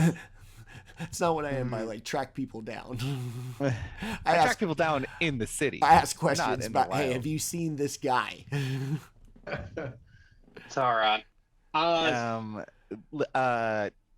So I guess we're just kind of standing out here now, just kind of like where we are. But it's like a main road, though. Like we're Yes, on the mountains that you had been walking towards are essentially right in front of you as you make your way up to the road. You've hit the trade road that you were aiming for, just not at the destination that you thought you would, because you chased around the riders. But with the mountains, the size of the road, this would tell you this is the major trade road that you had planned to follow, as I make my hand gesture for no reason, up to Xandrar. I will sort of say, like, damn. Well, I guess we'll have to continue on with the old plan then. But I'm sure that our paths will cross with them again sooner rather than later. Okay. Anybody who's kind of curious, judging by some signs, some kind of landmarks, you're going to be right about here, which more or less puts you kind of a day behind where you would have been if you'd gone straight out. Night comes and goes. You make a little camp just a little bit further off the road. This one's larger, but this is kind of a bit of a no man's land just past a major intersection. You're getting towards the borders of Breland, so the kind of trade and travel isn't as like constant. You're pretty far out here. They're going to get their things from other ways, and this is the longest possible way to pretty much get anything. The morning of the 4th day, yes, the morning of the 4th day, as you set off heading west along the trade road, see a couple of trade caravans, all of them for House Orion, which is just kind of the shipping and transit dragon marked house. They pretty much are the truckers of Eberron, as it were. They give you a little regard, some of them kind of a nod. They got a schedule to keep, places to be, goods to deliver, so none of them really stops to meet you. Along the way, the middle of the day, mountains to your right, grasslands to your left, you hear the dulcet tones of a lute, except it seems a lot deeper sounding than your traditional lute, as if it was much, much bigger than a lute. And as the music gets louder, along the side of the road, you see a very large lion-esque figure laying on his back in the sun, strumming his little lute, roaring and yawning, rolling around in the grass, just enjoying the sunlight. That's just a nice kitty cat. So, who are you? Looks up at you. Yeah, just still outstretched, just baking in the sun. We're a group of adventurers. Look at us. Oh, adventurers. Nice, nice. I myself am a bit of a herald. Go along town to town with adventurers, brave ones such as yourselves, singing their praises, drumming up interest in your existence. And along the way, should you get any jobs, maybe, you throw your old boy Leo a couple of coins for, hyping you up like an agent. If not, that's not your thing. Laying in the grass here is pretty rad. It's up to you, but you tell me. Where you off to? He's a hype man. That's what you're saying. He's a real hype beast. Yeah. A hype beast. Gonna stand on the edge of the ring and be like, "You got it, man. You fucking got this." That's my boy, yo. Yo. Lion Flavor Flav. Would Oh, I God. know he's like a hype man, but would this be someone who would probably have information about what's going on around the nations or in the capital or anything? I mean, you can ask him. I mean, he's just laying there. You said he Um, had musical instruments. Yeah, like a big lute. Just what you would see, just like I said, just for something a lot bigger than human. He's probably 7-8 feet tall. It's a Leonid, big. Oh, he's a big boy. Yeah. Okay. So it's a little deeper, a little warmer sound to it. Is he? He's by himself. By himself, just laying in the Just out in sunlight. the middle of it. And does he have a weapon? Doesn't look like it. Doesn't look You like don't it. need it. I mean, I guess not. He's a monk bard. You could A bite. real nice kitty cat. Yeah. Well, You know, I'm as nice as they come. Don't invade my personal space. Don't leave things on tables. You know, I don't ask a lot in exchange. I sing your praises and I tell great tales. They don't have to be true. You know, we drum up a little interest. You make some coin. You go save some princesses, rescue whatever. Maybe throw your boy Leo a couple coins. I'll get some drinks. I'll sing your praises when you get back. You tell me. I tell a story. We keep this going. We all get paid. Or, you know, whatever. Just hang out right here and just lay in the sun. It's lovely. Something I'm more interested in, instead of our praises being sung, would be what all have you learned from other people who took this opportunity? What all recent events has came by your songs? He's gonna look down the road and see nothing and look down both sides and is gonna kind of sit up. So just kind of lounging about. I'm gonna be square with you, man. Not a lot going on up there. Not a lot of adventurers to sing the praises of, and not a lot to be happy about up there. I hate to do it, but I couldn't stick around any longer, and that's why I'm heading this way. It's gotten too depressing up there, and I don't want to. Not a lot to sing about, you know. Understand. Well, I have one story that may go well, particularly in Xandrar, where we are headed.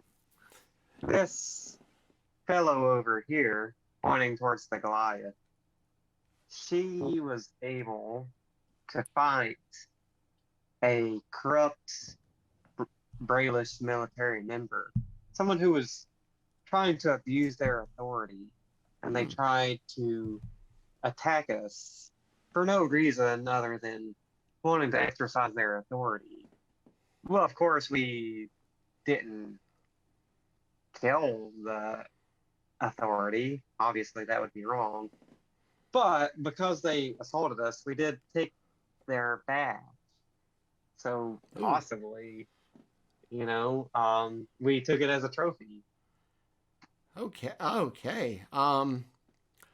Look, you have to understand the climate here. So maybe we change this from the army to like the local guard. And you know, we don't like common folk like you and I getting beaten up by the police. You know, it's not cool. It's not a good look. It's not the sign of a well-functioning government. And I've been hearing a lot about this lately, a lot more, especially up where I just came from. People abusing their authority and stamping on the little man. So, you know, this story's great. Thinking, Yes. I was like, I want it to be aggressive, and I'm trying to think like a title. It's definitely Stop the that- police. No. Halt the, no. Fuck the police. That's it. Fuck the police. And he starts like really scribbling it down. Fuck the my. police, and Leo said it with authority. Out here trying to kill a minority. Like, yeah, this is good. Hold on. Just kind of starts scribbling down. And you can see him. Remember to add the part where the look on the face when he thought he could get away with bullying a Goliath. It did not go well for him. It's like, yeah, and he fought back against the man. Yeah, fuck these people. Just trying to come down and just making it hard for just regular people to live. And you can see him like scribbling right away. Like, hey, I really appreciate it. Let me tell you a brief little story. If you would like the chance to live out this tale and this song, about 2 days up the road, there is an inn that I think you will find some people that you could, I don't know, maybe tell this story to. And if they don't seem empathetic, maybe you could act it out for them. But he looks everybody over, including Flametongue, kind of really trying to take it all in. Still be careful. These are dangerous people, and they do not recognize the proper authority. Live by their own rules, if you know what I'm saying. I appreciate that. Perhaps we will pay them a visit with obvious caution. But Can't miss it. It's going to be the biggest inn. It's going to be just around the turn, headed towards Drumkeep, right along the shore. We definitely appreciate it. And as Kai sort of walks away, he's going to use message to communicate with them because he doesn't want the bard hearing what he's saying. But he's basically going to tell Rel, Masaow, and Flametongue, saying now with rumors of a Goliath having taken the badge of a military member or police member, it should give us some credibility on our first. That way, Kai's just letting them in on why he told that one. Pretty sure the players know. Like that. I appreciate it because I wasn't really picking up on it, but I got it now. Oh, I got it. DM's last, but he gets it. All right. He kind of makes one final offer. I could help you out. Or like I said, it's up to you. Masaow will give him 30 gold and then give him like a little sheet of paper with like a little like summoning, little like snippet of a summoning, and tell him like, tell the world of Caius, one day all death will end and there will be nothing but peace under Caius, the Worm Lord. You handed him a brochure for your religion? Yeah, I sure did, dude. I was like, all right, man. Just some bullet points on Caius. There you go. Yeah. Just some verses in the Caius story. This is gonna be dumb, but did we ever actually ask his name? Leo. It's just Leo? Yeah. Oh. He said his name. I mean, I don't know. Unless he's calling himself Leonid, like if you were like, I know, right? Well, that's what I'm like. A who instead of I was not creative. Leo was his name. I panicked. I realized I didn't have a name for when that encounter started. I was like, ironically go with Leo. That works really well. Well, it was nice meeting you. Thanks for the information. Thanks. Maybe we will meet you again in the future. Thanks for the money. I appreciate it. It's been hard earning cash where I've been. So, I'll sing a song about you. Thanks. Don't spend it all in one place. Let the Well, world know of Caius. yeah, man. Or if you're gonna spend it all in one place, spend it over a long period of time. Gonna make it last. He was like, I don't know. I bet you Words of the advice. When Caius comes back, money will mean These are nothing. snippets of wisdom. You should spend it while you can. I bet you the Chateau Madame can take care of me for this much money down in Sharn.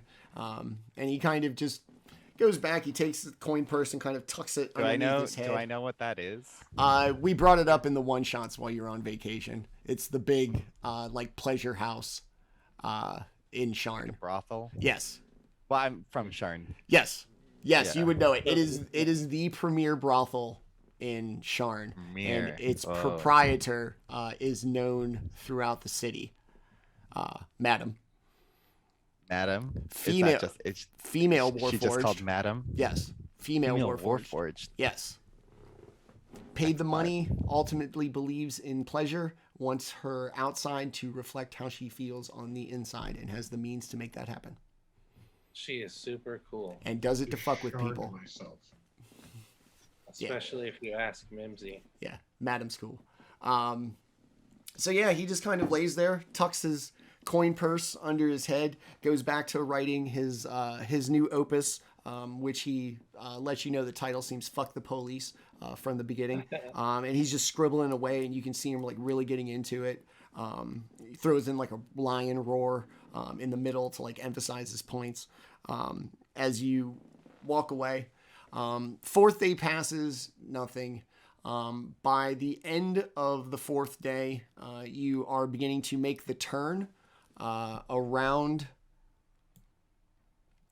right around the bend here to start heading north along the way.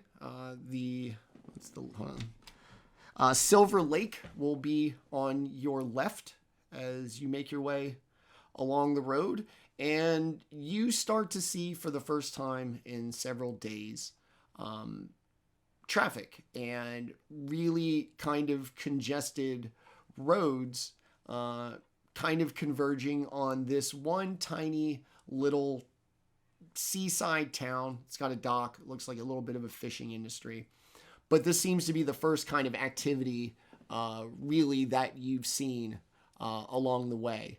And a couple places, looks like a tavern, a couple little small shacks, and the docks. Nothing appears to be going on at the docks, but everything seems to be kind of centered around this tavern. It's got the lights on. It's really loud and raucous. Yeah.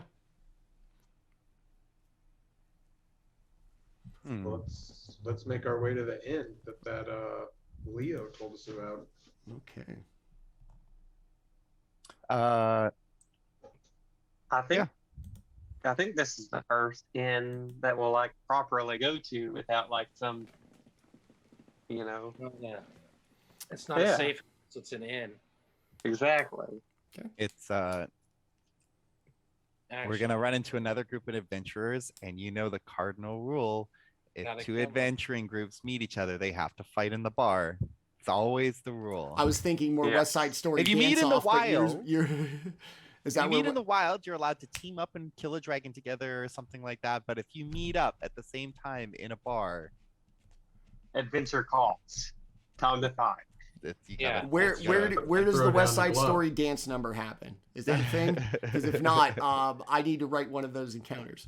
So, anyway, about bar fighting is and it the is such. this tavern in just like in the middle of nowhere? It's like the kind of Like, it's center on a- point of the settlement is along like the main road. It's just kind of a little bit of stop. There's a dock near the water along the lake that you're on, but it's the closest thing you've seen to like civilization in about 2 days worth of travel. I mean, I assume that like along well-traveled roads or trade routes and stuff, there are random taverns and stuff Sure. that live This- off of the traveling merchants and adventurers Sure. and stuff. This one seems to be fed by the little lakeside community with the docks and Okay. the fish. Okay. And is it got a name? Is there any identifying characteristics? The sign above the door says the Green Rug Inn and Tavern. green rug. Okay. All right. And doors are shut. You can hear kind of this commotion. Yeah, like glasses clinking, all the kind of traditional sounds of a tavern that you would expect. Okay.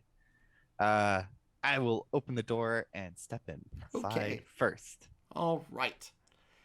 As you step inside, just by opening the door, the kind of commotion gets louder. You hear lots of swearing, drinking, slurred speech. Oh. The words drum How keep, undignified. red owl, and a few other things as you walk into a bar filled with members of the Swords of Liberty, as well as 3 other patrons kind of seemingly minding their own business at tables in the tavern. A red-skinned tiefling stands behind the bar, just kind of polishing glasses like you do, and seems to be kind of keeping an eye on especially this table down here in the bottom corner. They seem particularly rowdy. Now, quick question. Yes. And it's totally okay. Doesn't matter to me if these are just the same tokens just because.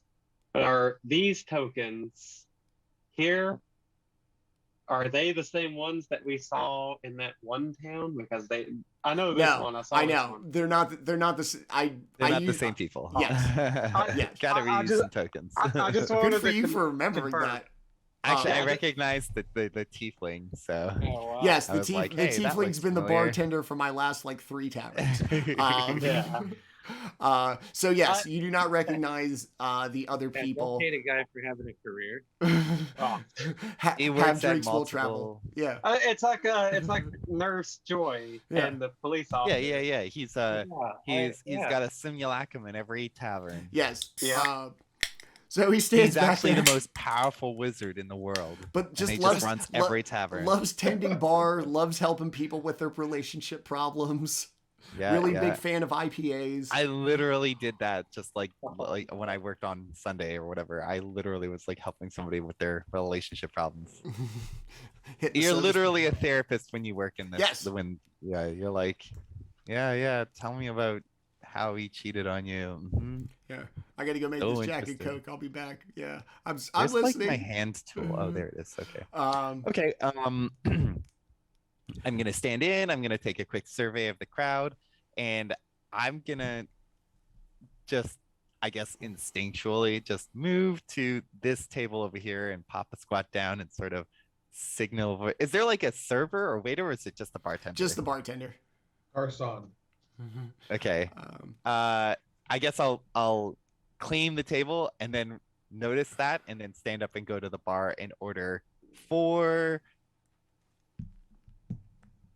3.5 meads. 4 meads. Schlitzes. 3.5. No, I'll order 4 meads, but 1 mead in 2 half-size cups.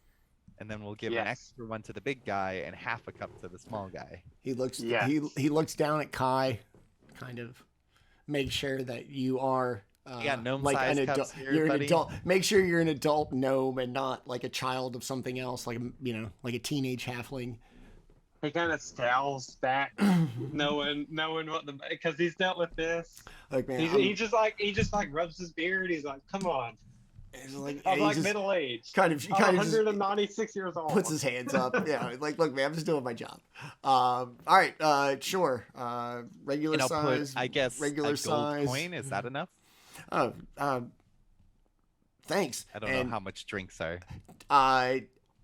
A drink is like a silver, right? Yeah. What's money? Here is a pile of gold. As you hold out the gold coin, he's very quick to kind of snatch it and put it in his pocket real quick. And you can see him kind of eyeing the rowdiest table. I'm trying to very non-conspicuously open my backpack full of gold and just pull out one and be like, oh, just. When somebody opens their wallet, it's full of hundreds. You're like, and he kind of bends down. Thank you. They haven't paid in weeks. I appreciate that. And he kind of goes back. He's like, anything you need, let me know. Kind of goes back and just as soon as he's done talking to you, he's back to keeping an eye on the rowdy table. I'll dexterously hold all of the mugs and bring them to the table. How tall is the ceiling in here? It's 12 feet. It's pretty big. All right. Would You're not you're not walking like scraping your forehead across the ceiling. Hunched would over. I Pretty be able to close. get the bartender sort of in almost private conversation where he would be confident no one could hear?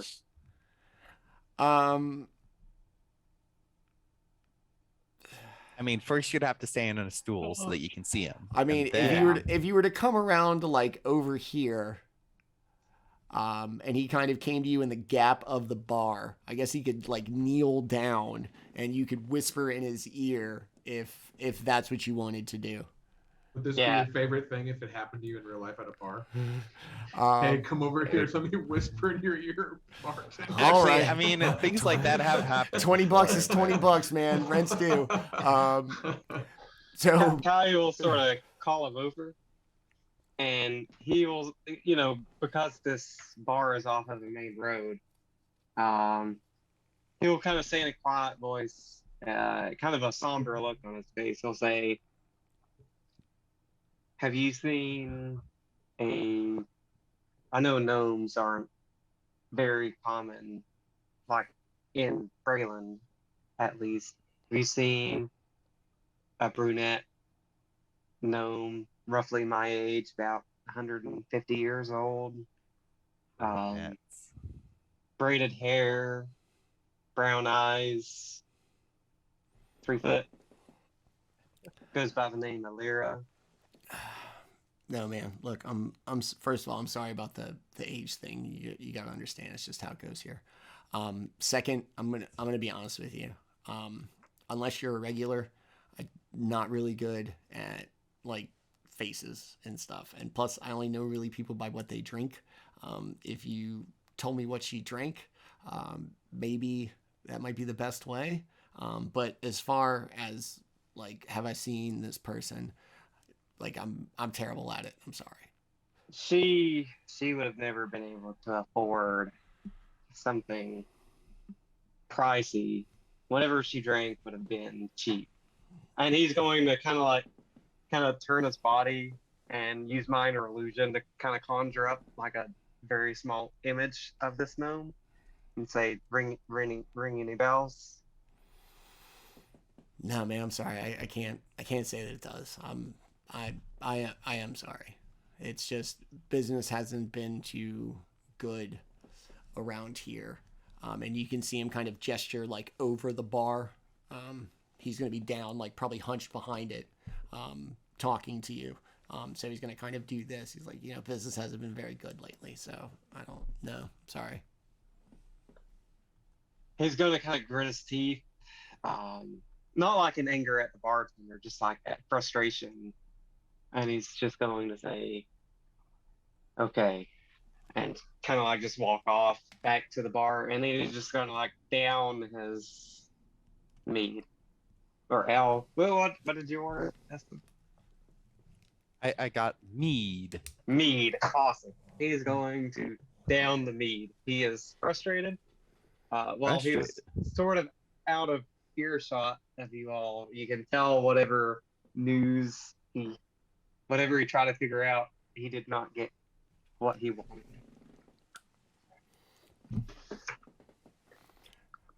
You gonna rejoin everybody at the table?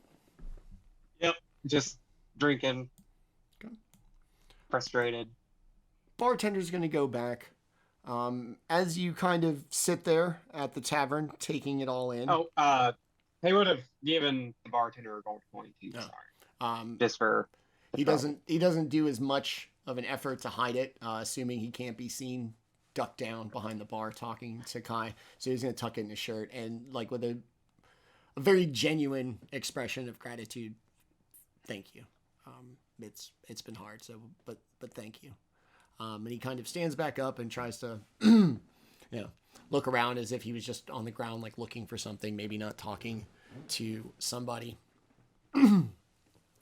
As you return to the table, you hear the two top next to you, with the Swords of Liberty kind of captain, and then like a regular foot soldier. You overhear them talking, and you hear them mention the king and Prince Burton being on vacation at Castle Arakine. I'll pull it up on the map. It is going to be right here. Okay. Okay. They're on. You guys are somewhere up and around here-ish. Right. Okay. So they talk about the king and Prince Burton being on vacation at the castle. You often hear them joking about Drum Keep and how that's going to be next. Next, huh? And you even hear the mention of the Red Owl a few times.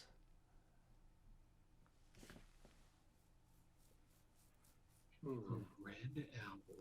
And may overhear that the Red Owl has been spotted in Xandrar. Interesting. Red owl lands at midnight. That's where we're headed, isn't it? Conveniently, yes. That'd be one way to get to know if this army is worthy or a bunch of traitors. Kai is going to have a more frustrated, because Kai can hear it as well, correct? Oh yeah, I mean they are in their Swords of Liberty uniforms. They are, you know, flaunting their presence here. Most likely knowing nobody can do anything about it. And also maybe this far away from the capital and into the kind of far-flung reaches of the country, the Swords of Liberty might really have like a foothold out here. So much so that they go to the bar and give zero fucks about what they talk about and what they do. So Kai will lower his voice to talk to the party, and he's going to say, because he's already frustrated, and he's going to say, seems like another assassination attempt on the king will be happening at Castle Arakine. Let's hope that they can at least survive long past this, because if the king gets assassinated, everything we're doing will be wasted the second that Onder declares war against Breland again. Maybe we should prevent such a thing from happening then. Yes, the problem is, if we go do something, then we've essentially lost any chance at infiltrating the Swords of Liberty. We can't kill everyone that tries to assassinate the king. The more we put our noses in this business, the less chance we have at actually solving this problem. I mean, it's an interesting dilemma, but yeah, I mean, we're sort of trying to tackle the whole problem, and if we go off on one little, thing after the other, we'll never get to the bottom of it. I mean, we just have to assume that, other people are going to be doing their job to protect the king. Yeah, that's... Unless we just end up going on every single wild goose chase that comes our way. Yeah, I don't think we can do that. We'll just have to this time hope that the king can survive this ordeal and find this red owl. I'm pretty sure he can. If anyone is gonna, it's him. You have a point. And he's I mean, gonna take if it's another another piece one, there was already one, so he's gonna be extra on his guard, and I'm sure he's got his people keeping him protected and whatnot. So I mean, we could try and send a message. No, any messages they send at this point, and he's going to remember what he said to Flametongue earlier about communications being, compromised potentially, and he's going to, even though it's sort of a lie, he's going to say anything we try to warn them about could also compromise our position. So we're just going to have to believe the king can handle himself, I suppose. And if he fails, we have dark days ahead of us. Oh, do not worry. Caius will be back sooner than later. This will not matter. As you sit there having this kind of conversation back and forth, one of the tables nearby that was just kind of carrying on regardless of your presence seems to have stopped. And at least Rel and Kai, because of the direction they're facing and where they are in the table, these two seem to have taken kind of an interest. You can see them like huddled in with each other, no longer loudly screaming across the table, huddled together and kind of like looking at each other, and then very obviously looking at you and occasionally even pointing. At me? Just at the table, perhaps.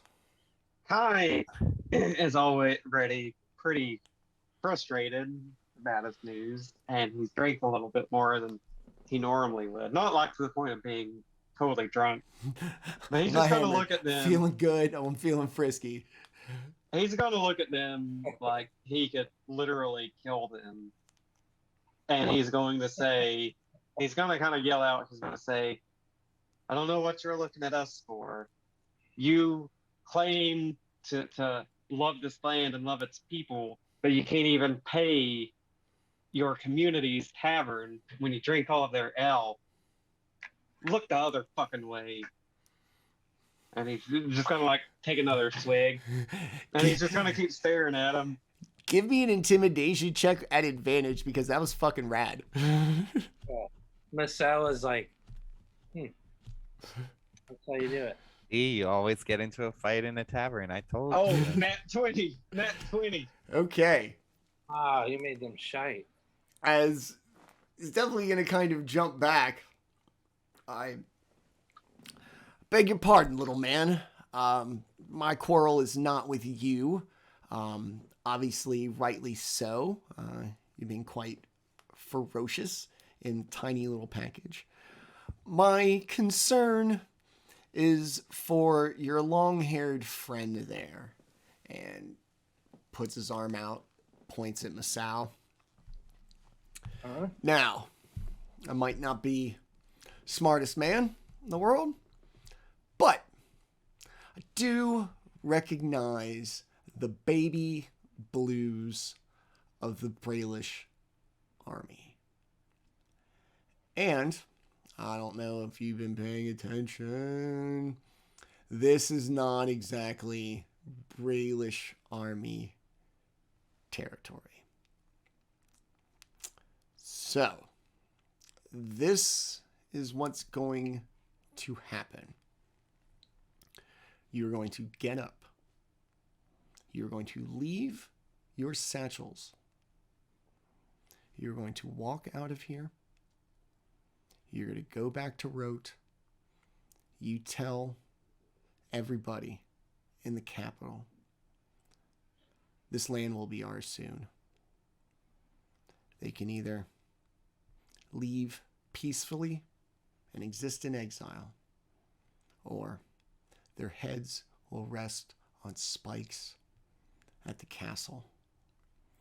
We appreciate your impending donation to the new Brayland that we are I was creating. going to cut him off right there, take a swig, and say, "How about this? We do to you exactly what we did to that fucking military person who tried to attack us when we took his uniform. You want to go see the dead fucking body? He will put you in the ground and eat your fucking face off, and then we'll take your uniform. How about that? How about all of you? Come on. Come to this table and see what we're made of. I'm done with you people." The other tables kind of quiet down. The one that's been speaking looks to his friend and in a very calm voice and goes, "Well, now let me teach you something. This is what's called a counter offer. It is now incumbent on me to think about whether this is a deal I am willing to accept. It is not. And I'm going to ask everybody to roll for initiative, please. Everybody was Iron kung Man. fu fighting. Never seen anyone start some shit like that, Landon. That's good. Dun, dun, dun, dun, dun, dun, dun. 1, 2, 3, 4, 5. We'll have to go out actually drinking and do some bar fighting one day. I've never been in a bar fight before. I'm actually a very passive person in real life. I've never been in a bar fight, but I've watched many, and they've all. Yeah. So specifically at the moment, I'm watching Ozark, so I'm trying to pull that, like, no spoilers, but sort of, illegal activity like anger that people might have. Ooh. I rolled a 10, by the way. Kai was not exactly ready for them to actually fight. I was just ready to talk a lot of shit, not actually fight. I got Yeah. 18, Awesome. which is amazing because I rolled an 18. Okay. I might beat all of y'all, even with a minus initiative. All right, Masaow, what'd you get? 19. Okay. Rel? 20. Woo. Schooled. Rel, ready to blast some fools. I mean I know how bars work. I lived in Sharn. All right. This is like a normalcy for you. All right. So let me go ahead and label them real quick. I was doing the Star Wars thing. I have my gun under the table ready the whole time. I was ready the whole time. Rel literally shoots first. Rel shoots first. All right. Rel, it is your turn. The regular kind of Swords of Liberty goons are numbered accordingly. Okay. I'm going to, in a very dramatic fashion, kick the table over. Yeah. John Woo movie. And then like pull out my gun and my cloak is gonna be all like, and I'm gonna be like, kapow! Doves fly in from the background in slow motion. And I'm gonna shoot number 3 because I assume that was the one that was talking. It was the captain. Yeah, is that number 3? No, it's this one. They look like they have numbers. Hold on. It's no, hold on. This one. That's Number- yeah. Number. Up Oh, in the one that corner. looks special. Yes. Yeah. Okay. I gotta. We haven't been in combat for a while. I gotta pull up my little bits and do little things. Okay. So first off, I'm going to make I'll make a dead eye shot at him Okay. to attack with advantage. All right.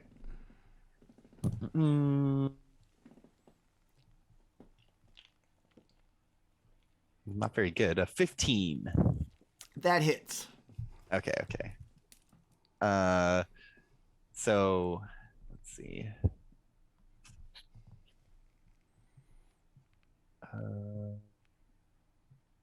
Okay. Hiya. Ooh. 13 points of damage. Very nice. All right. I think that's I like we're level 3, but I'm also like, is that what it? Okay, yeah. So 13 points of damage, and uh, and with my movement, I'm going to hop over the bar. I was like, dive behind the bar. Yeah, like kapow, shikaba. This is turning into a Wild West shootout a lot faster See, than I that's expected. easy for you. Ty would need an You gotta athletics go. to I was saying you gotta go around, bro. Just go Yeah. around. All right, Rels, where do you shoot him? Square in the chest? Just blah. Yeah. I mean, yeah, probably. Okay. Just like, just Center land mass. the guy. Right in the chest as he kind of staggers back. Like you cut him off like mid-sentence with a bullet to the chest, and then dramatically like yeet over the bar behind it, just like in every movie. Half of wearing a trench coat is to be cool. Sure. So that it billows behind you when you jump over things. And Yeah, stuff. yeah, and a lot of spinning Yeah. in slow motion. Yeah. I'm Yeah. totally with you. The Matrix meets John Woo. I got you. Yeah. We're all over this. All right, Masaow, you just saw your boy like get up, do some spin moves, kick the table over, lay out a shot, and then like dive over the bar. What are you gonna do? Who did he shoot? The captain. I shot the captain one. Can you highlight him with your little It's thing? the guy that looks different from everyone. Yeah. The other blue All right, guys. I got it. The one with the red band. All right. This dope. one. The one closest to you.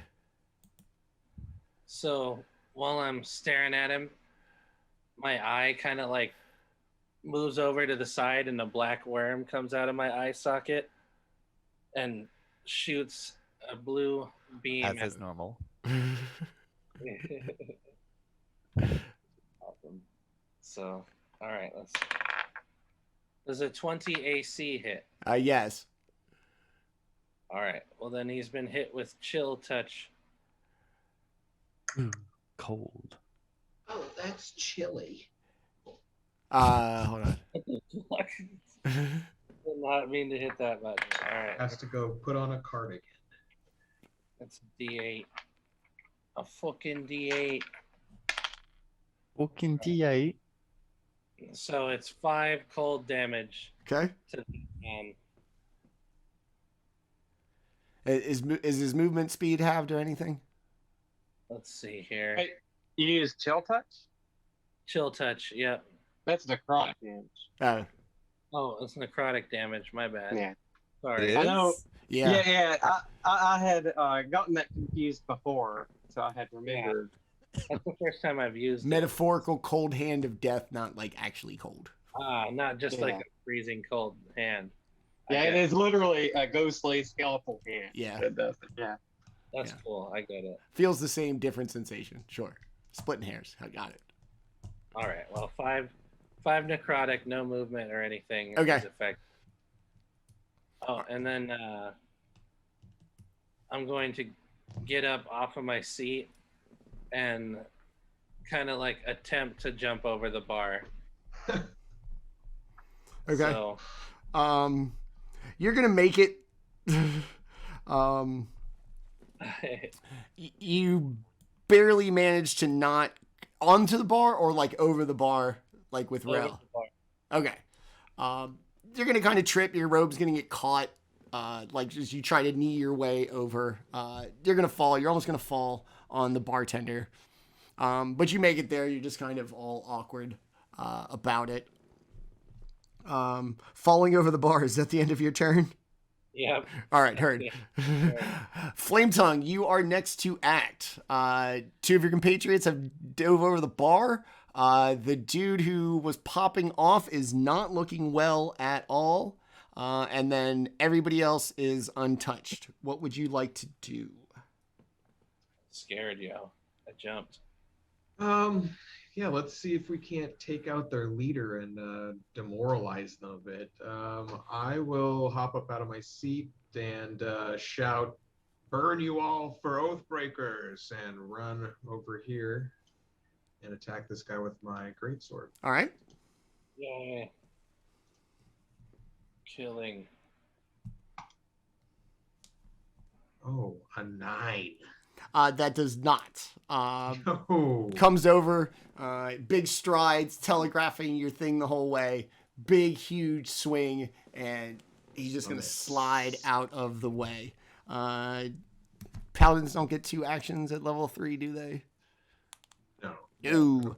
All right. You want to do anything else? Nope. Okay. That's it. Cool. Valiant effort. Kai, you kind of started all this. All of your compatriots have a little more gusto to get into it than you did. Time to put up or shut up, homie. Oh, quick question Yes. first. Because I know there were some character changes. Do I still have the chalk Yes. that I got? Yes. Okay, awesome. So what I'm going to do is I'm going to go 15 feet over this way, and I'm going to cast the bonding necrocy or whatever, where it's a necrotic damage of trying to rot them together and bind them in place on all 4 of these people. Okay. Down here at the rowdy table. Yep. Okay. DC 13 Constitution saving throw. And it's 13 if they fail and they can't move, and it's 6 if they succeed and they can't move. Okay, hold on. All right, let me see. All right, 2. All right, 2 and 3 passed. They take 6. Yes. Okay. And then 4 and 5 failed. They take 12. 13. 13. Okay. And then what else? And then Kai, using the last 10 feet of his movement, he's going to use his bonus action to use that chalk of doors. Uh-huh. And he's going to kind of draw it on the floor. And as he goes through it, he's just going to do the middle fingers to the bandit captain and walk through the door to teleport over behind the bar as well. Okay. So 4 and 5, I went ahead and put the little blue outline to say they can't move. Okay, they can't move at all? I believe that's the case. They can take an action. It says it or another creature within reach of it can use an action to break away the ice, or in this sense, to like necrotic energy binding them together. But yeah, that's it. 1 minute otherwise. Okay. Let me just pull up a stat block here. All right. Hold on. All right, boom. All right, 4 and 5 can't move. 2 and 3 just got hurt. That's it, yeah? Correct. Okay, cool. It is the soldier's turn.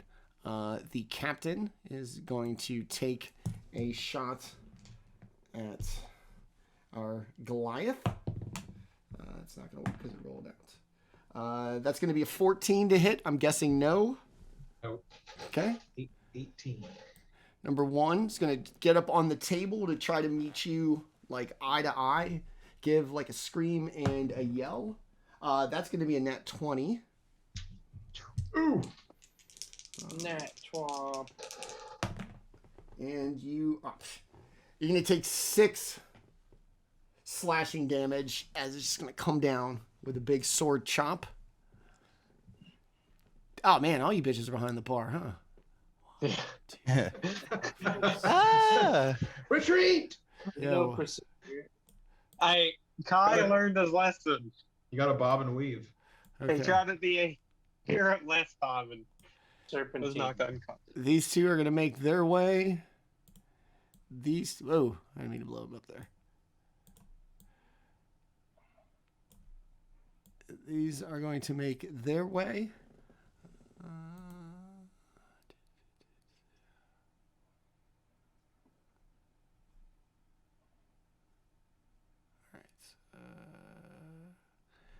And that's going to be it for all of the soldiers, or I guess the terrorists, if you will. That's it for all of them. They couldn't move. They moved as far as they could. You guys are all behind the bar. Okay, back up to Rel. Everybody's moved a little bit. The captain is very much not doing well. 4 and 5 are actually doing worse than everybody. 6 and 7 still totally fine. Did the other peoples do anything? Nope. Did they react in any way? They all seem to just be sitting there, kind of carrying on while this breaks out in front of them. This is not the first time they've been in a tavern where a fight broke out. It's also the only bar in town, so if they leave here, they got no other options. Okay, I don't know how well this is gonna show up. Is this like is that mostly a straight line? I would say, does it let you draw a straight line? Yes, because I was like, I mean, it kind of does. Like, I kind of just drew. Oh yeah, here we go. Here's a straight line. So like I can kind of draw a straight line. I would say yes. I would say through some finagling you could get. Basically, are you asking can you get all 4 of them? Yeah. Yes. Okay, I'm gonna run around the edge of the bar, and then just because it's funny, dramatically slide across their table, and knock their drinks over. Land on the other side, line up my gun against all 4, and I'm going to burn another grip point, and I'm going to do a piercing shot. And if I hit, it says, let's see, on a hit, the creature takes damage, and you make a roll with disadvantage against every creature in a line directly behind them. All right, so the first one, and then 3 more rolls at disadvantage to hit 7, 5, and 4. Yes. Okay. Okay. Let's. Wait. Hold on. One more quick thing. Okay. Hi-ya! A 19 to hit. Yes. The first guy. Yes. 6. And then. Natural 1 on the next guy. Okay. So no. 13 for the third guy. For 5 hits. Yeah. And a 10 for the last one. 4 does not. So okay. You hit 6 and 5, miss 7 and 4. Okay. 10 damage. Do you want me to roll different damage for the other guy? Okay, so for number 6, they did 10 damage, okay? Uh-huh. And then, what? It would be just the same thing for 5? Let's see. Does it say make attack roll? I mean, I did a separate attack roll for it, so I guess I'll do separate damage. Okay. I wouldn't be too worried. 11. Okay. You just dramatically chow yun fat your way across this table, kicking their drinks over, sliding, flurling, kind of, long part of the trench coat flowing in the imaginary breeze of this enclosed space. Line up your shot, shoot 6, square through the shoulder, miss 7, he matrixes out of the way. 5, confused by what's going on in front of him, just goes, huh? Right between the eyes and dead. 4, having had a moment to see what was going on, manages to dodge out of the way. You can see 6 is very much not doing well, coughing up blood, holding in, like as blood just kind of gushes out of the chest. Anything else you want to do in this hard-boiled remake? And then I guess, okay, I was like here, so 5, 10, 15, 20, 25, 30. I think that's all my movement. Yeah, that's all my movement. So right. I'm just going to kind of like kick up the chair in front of me. Kneel down behind the chair. All right. Very nice. Masaow. Clumsily behind the bar. You're going to kind of struggle to kind of roll over and get your feet underneath you. You lanky weirdo. Bartender's going to kind of push you and help you, like steady you. He's uncomfortable with you just kind of stumbling on him while he's trying to hide. And what would you like to do? Let's see here. I'm going to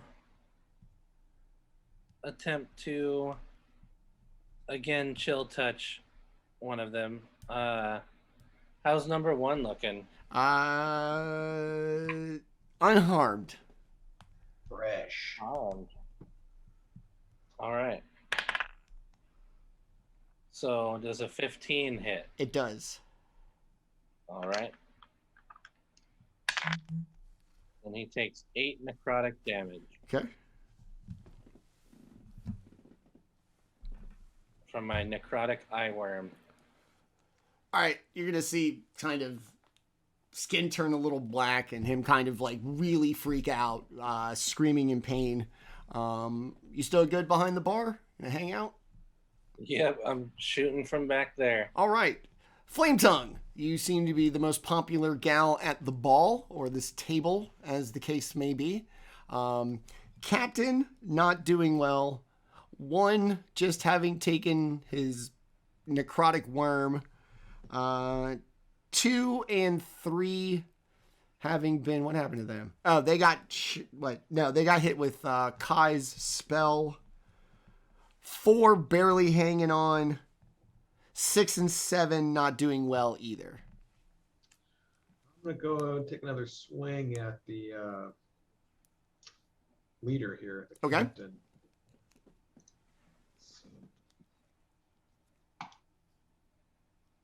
Oh, 24. I think that's a hit. Yes. Got him. God damn. Angered by your For inability 8 to strike. What? 8 damage. Oh, I was gonna say. Wait, you can re-roll that too because you had the great weapon fighting. Right? Okay. That's the fighting style you took, I think. Yeah. So you can re-roll the 2. And see You if can get- roll 1s and 2s for damage. Oh, 6er. Okay. Awesome. So what was the total? So 9. Okay. 12 total. I got on a Because 6. yeah, you got a 3, and then you got a 6, and then you add the 3. Oh, okay, gotcha. Yeah. All right. So frustrated by your first missed attempt, this time you square your greatsword. Yeah. And just absolutely split this captain in half like you were chopping wood. Just a nice big overhand. Through the chair, like cleave the chair in half, and the whole thing just kind of crumples in on itself, dead. Kai is a little bummed. He wanted Very him to much watch, alive. Kai wanted him to watch all of his subordinates die in front of his eyes, and then kill him. Damn, bro. Sorry. Okay. Wow, Kai. Okay. Flametongue, anything Mind else? shift. That's it. Okay. Do Kai? Hey man, before it's your turn, is everything okay? Do you need a hug? You all right? Kai is just a little bit on a warpath at the moment. He needs a lot more than a hug. Yeah, dog. I could tell. How high is this bar exactly? I don't know. 4 feet. What's the standard height for a bar? I think that makes sense. I'm a pretty short person. Yeah, 4-ish feet. Sure. Would he be able to use half of his movement to get on top, or would it take all of his movement to climb on top of there? We'll call it difficult terrain. You would just need to use twice your movement for like that one square. Awesome. He is going to go both on and off, so 20 feet of movement to get there. And he's going to mutter, "Sorry, Flametongue."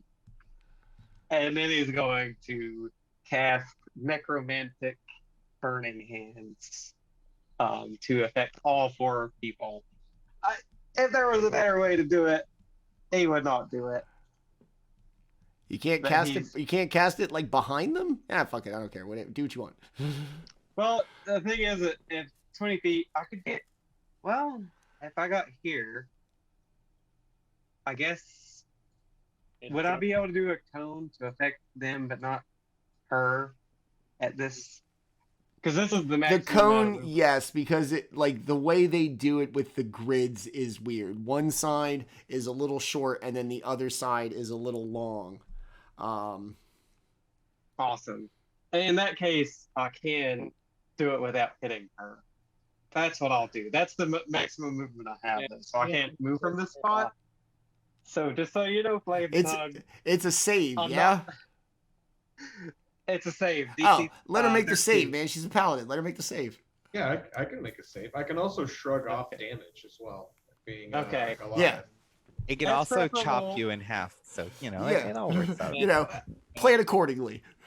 But I'll just stand over here at the side. I think 3 is going to die, hopefully, because they already got hit by the one. So DC 13 dex save Okay. for necrotic damage. Mark 'em. Make them dead. All right. Oh, that was bullshit. Oh no, you don't. I didn't move to where it hit you. Sorry. All right. So yeah, you're good. 1 and 2 failed. 3 is going to save. So 6 damage for 1 and 2, 3 damage for 3. Okay. Necrotic. It wasn't a very good damage roll. I got a 1, a 2, and a 3 out of 3d6. So you win some, you lose some. 1 is going to just kind of, like in the Holy Grail when they drank from the wrong Grail, and they just got really old really fast. Like that's what's going to happen. You're just going to watch them just rapidly age and just turn into this kind of decrepit old dusty man and fall into dust as they fall dead. 2 and 3 really not doing well. Kai, what else you got? That is it. Okay. I don't know how many charges that chalk has, but I don't want to use it unless I kind of need to. So. Okay. 3 and 2 are going to make their way up to you. Damn it. And you're really not going to like this because they are going to try to reach out and touch you.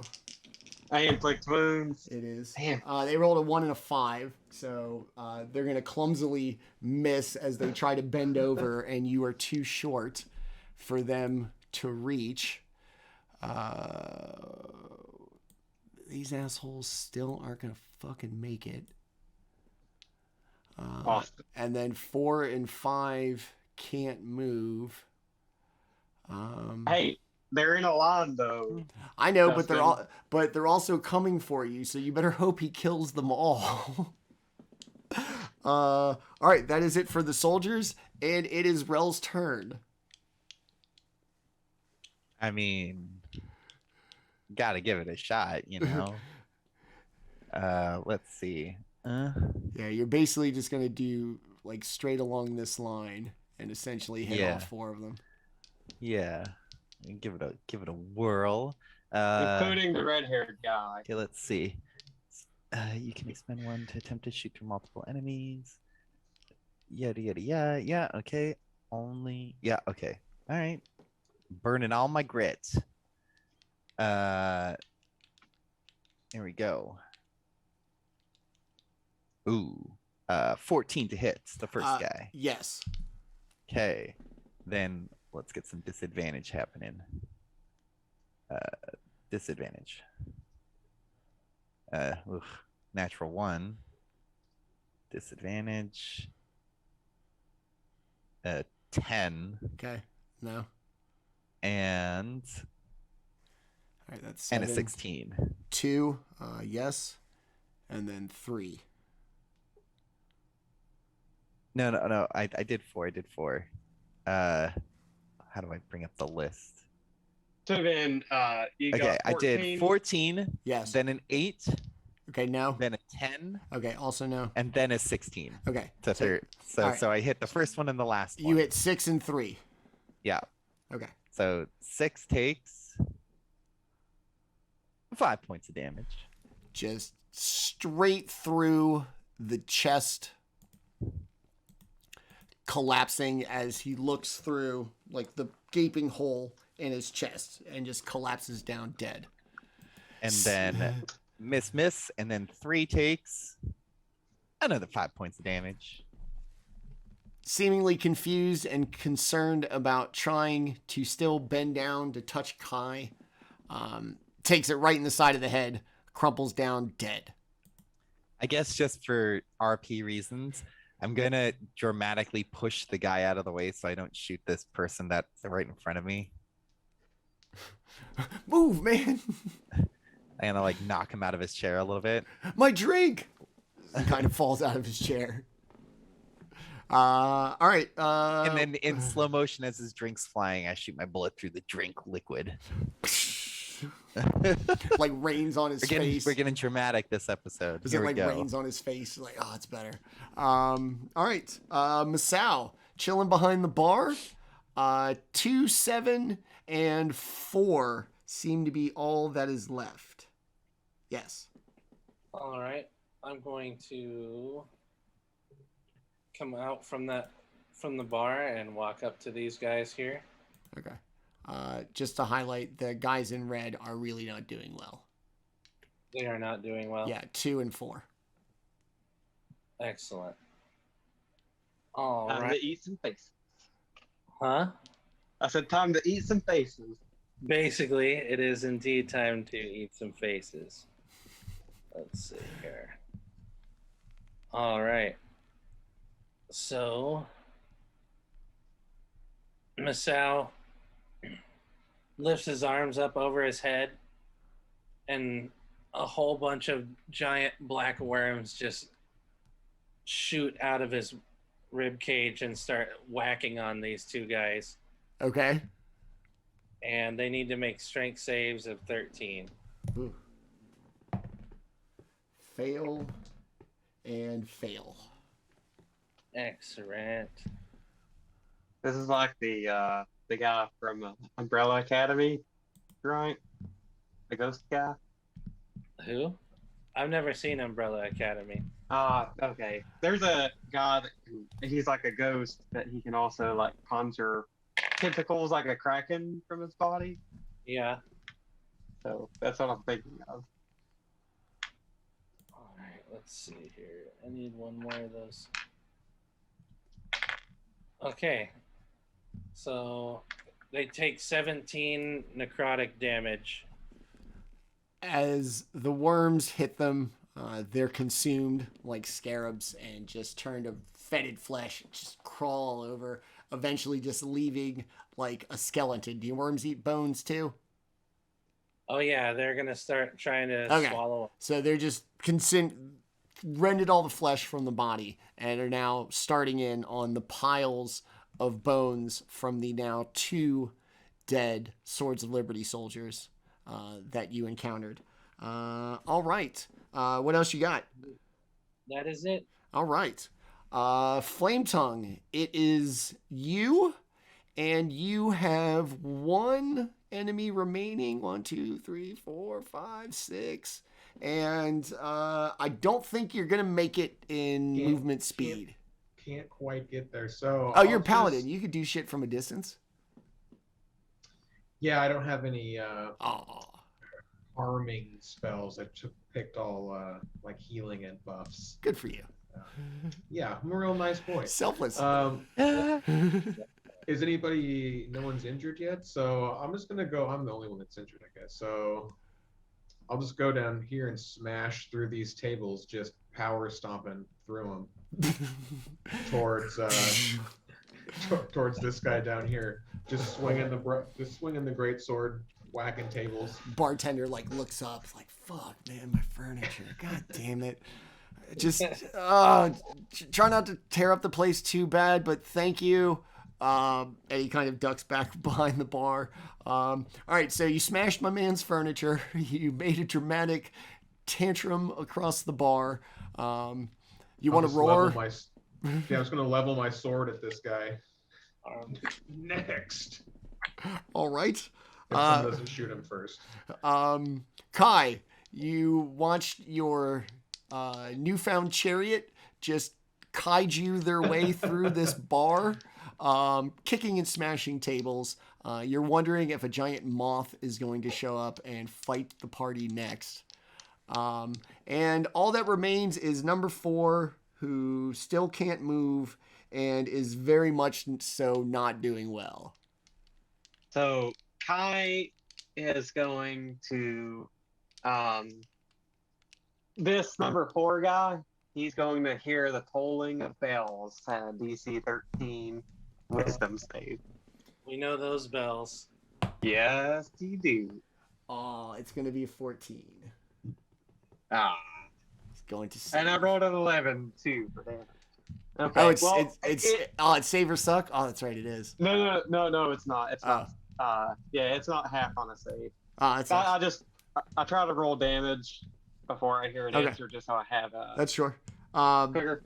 It may. I was going to have him not actually die until I saw what the paladin, what Flametongue was going to do to the body with that great sword, but it's okay. This is even better. Now I can see the fear in his eye. All right. It still can't move, right? Correct. It's a minute. Okay. Unless So it has not been 10 rounds of combat. No. And I don't know if I had said this properly. It can use an action to break away the binding. It just is a whole action. What do I need? 13? No, it's not even. It's just one action. Oh. Yeah. Okay. It's good. Uh, yeah. Seeing Flametongue kaiju its way through Tokyo / this 2-table section of the bar. Having watched your boy throw worms out that devour flesh, and having watched your other boy on the other side of the bar just blast through 4 people at a time, my man is going to take his action to free himself. That's fair. Yeah. Sorry, I must not have said it. It's fine. very well. It's fine. Yeah. He's the last one. That's what matters. Rel, it is all you. What kind of flourishy? Do like a cartwheel up onto the table, and then Charlie's Angels. Slay him. Make him squishy.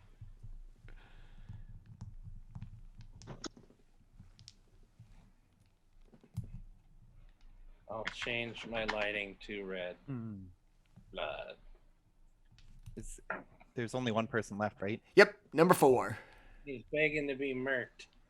Murk him Well, I'm over like here, so with your gun. Throw it at him. It's just. Oh. I don't know. I guess we're just killing everybody. All right. Starting to run low on bullets. We're pretty badass, man. You're gonna have to find a place to buy some. Turn some of your coins into bullets. Yeah. Yeah. Doesn't quite work that way. And gold is not like good for shooting out of a You gun. need to pick up a Smith's tools efficiency and make your own. All right, I'm shooting at him. It's a 15. Yes. It's 11 damage. Yeah, you're just gonna blast square through him. Gonna dramatically like fly up off his feet into the wall, and then slide down. Like they did the rope pull trick on him. Yes. Yeah, you know. Yes. Except for it wasn't. Yeah. We're filming Desperado on El Mariachi on a low budget here. My man's wearing a harness with a rope, and somebody pulled him way too hard. Oh man. And his cloak moved, and you can totally see the harness. But behind him. like They did their best, but they filmed it for like $700, so whatever. Smashes into the wall, and the bartender kind of peeks up.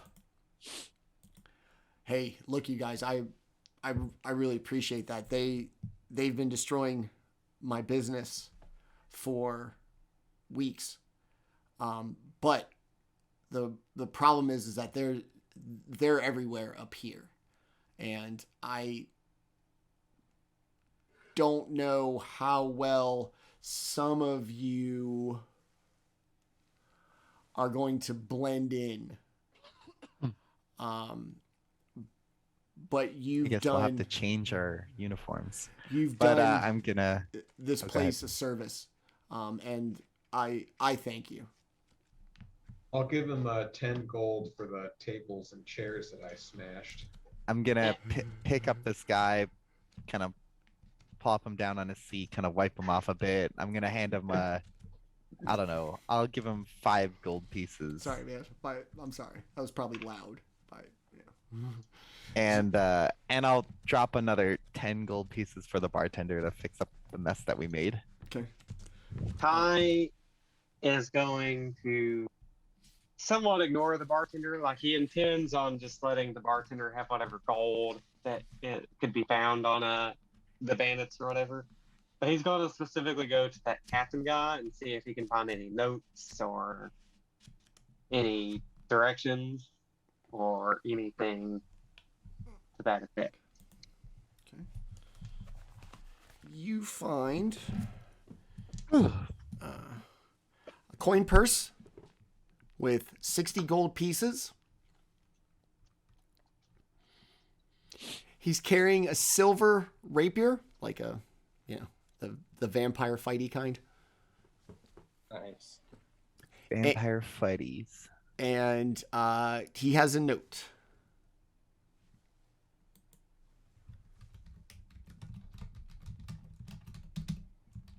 And that note Says fuck you. says, "Hey, It you says gotcha. you said some hurtful words to me in the bar, and that was me." Dear diary. Hurtful words, bro. I'm gonna have to talk to my wife about this, about how much it hurt my feelings. I shall return to her and my kids after I leave this bar and turn a new leaf before I die. Then we can all feel bad for killing them.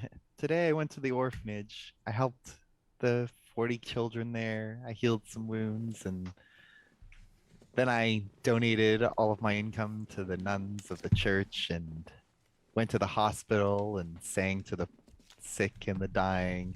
Just The huge. a regular day. The huge. All right. So Kai, you have seen the note. Do you want to read it aloud?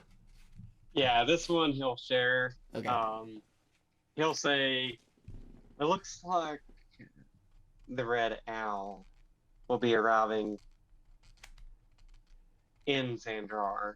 It says that they want to secure all the positions along the road leading to Xandrar from Drumkeep.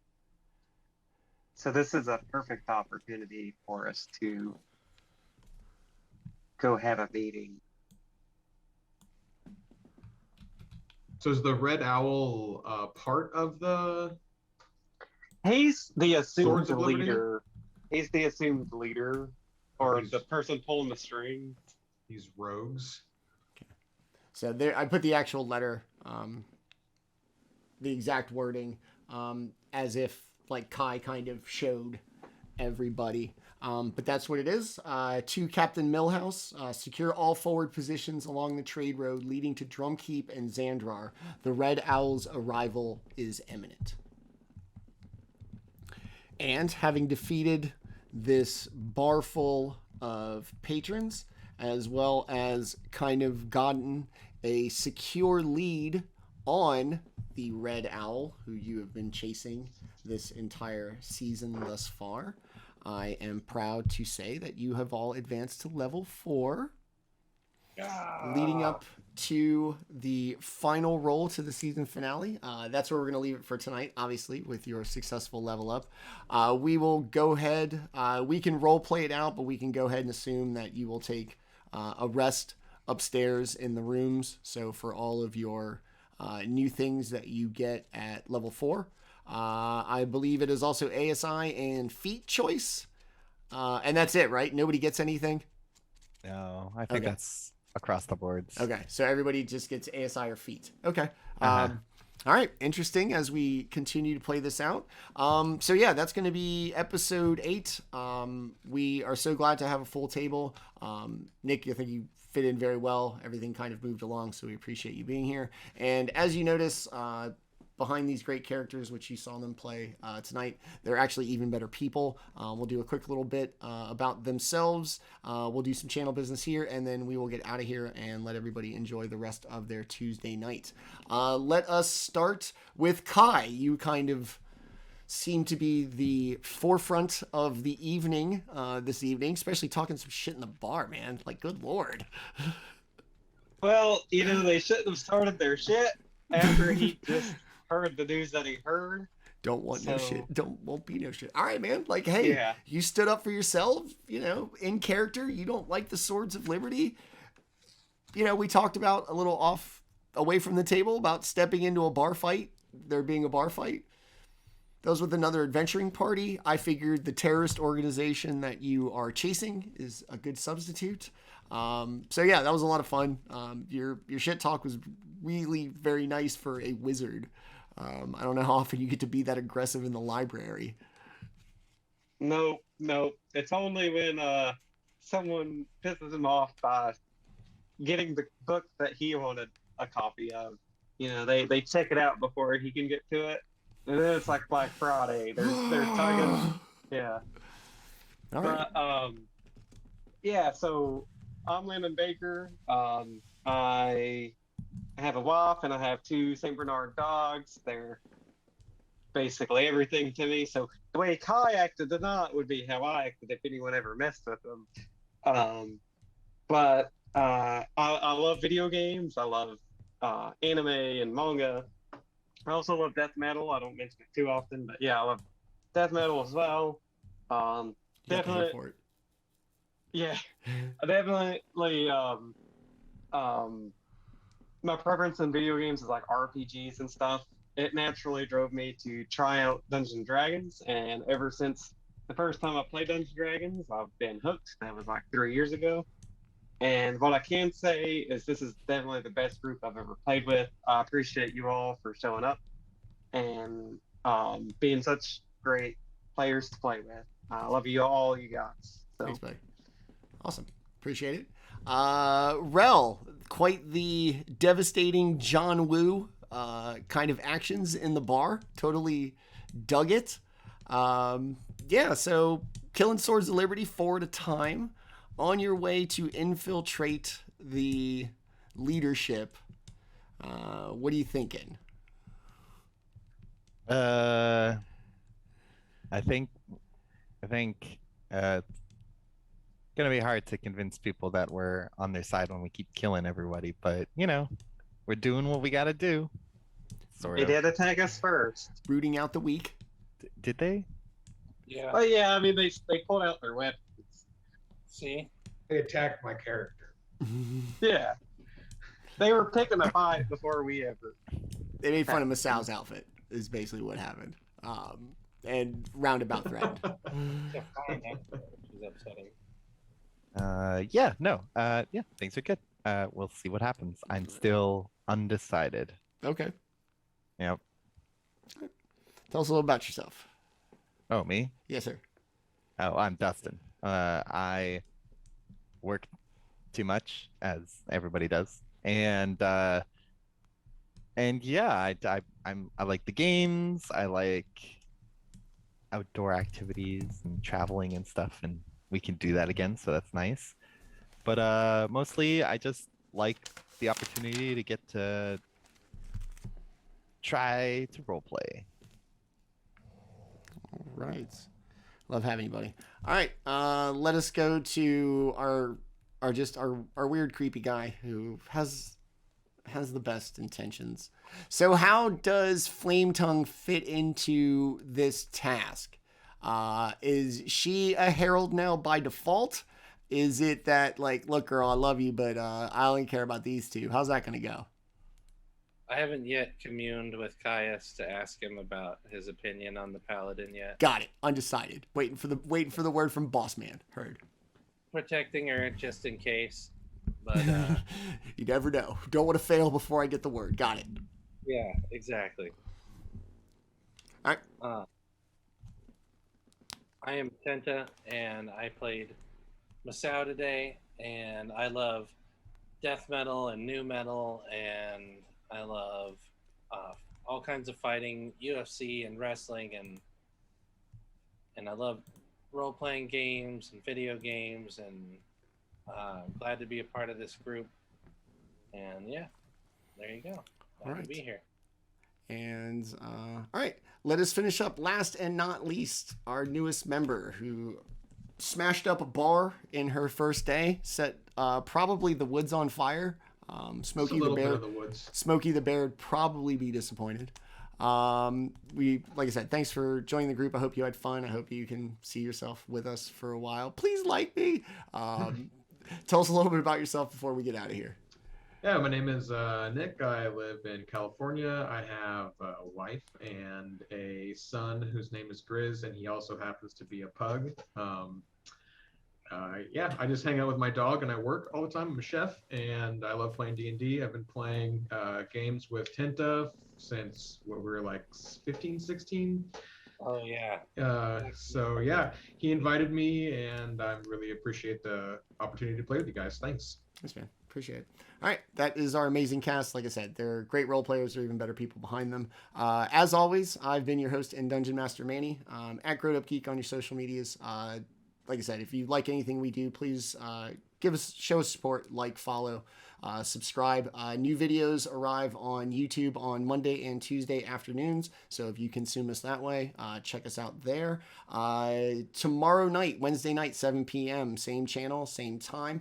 You can catch our limited high-level campaign, Dynasty of Dragons. I believe it's episode 6.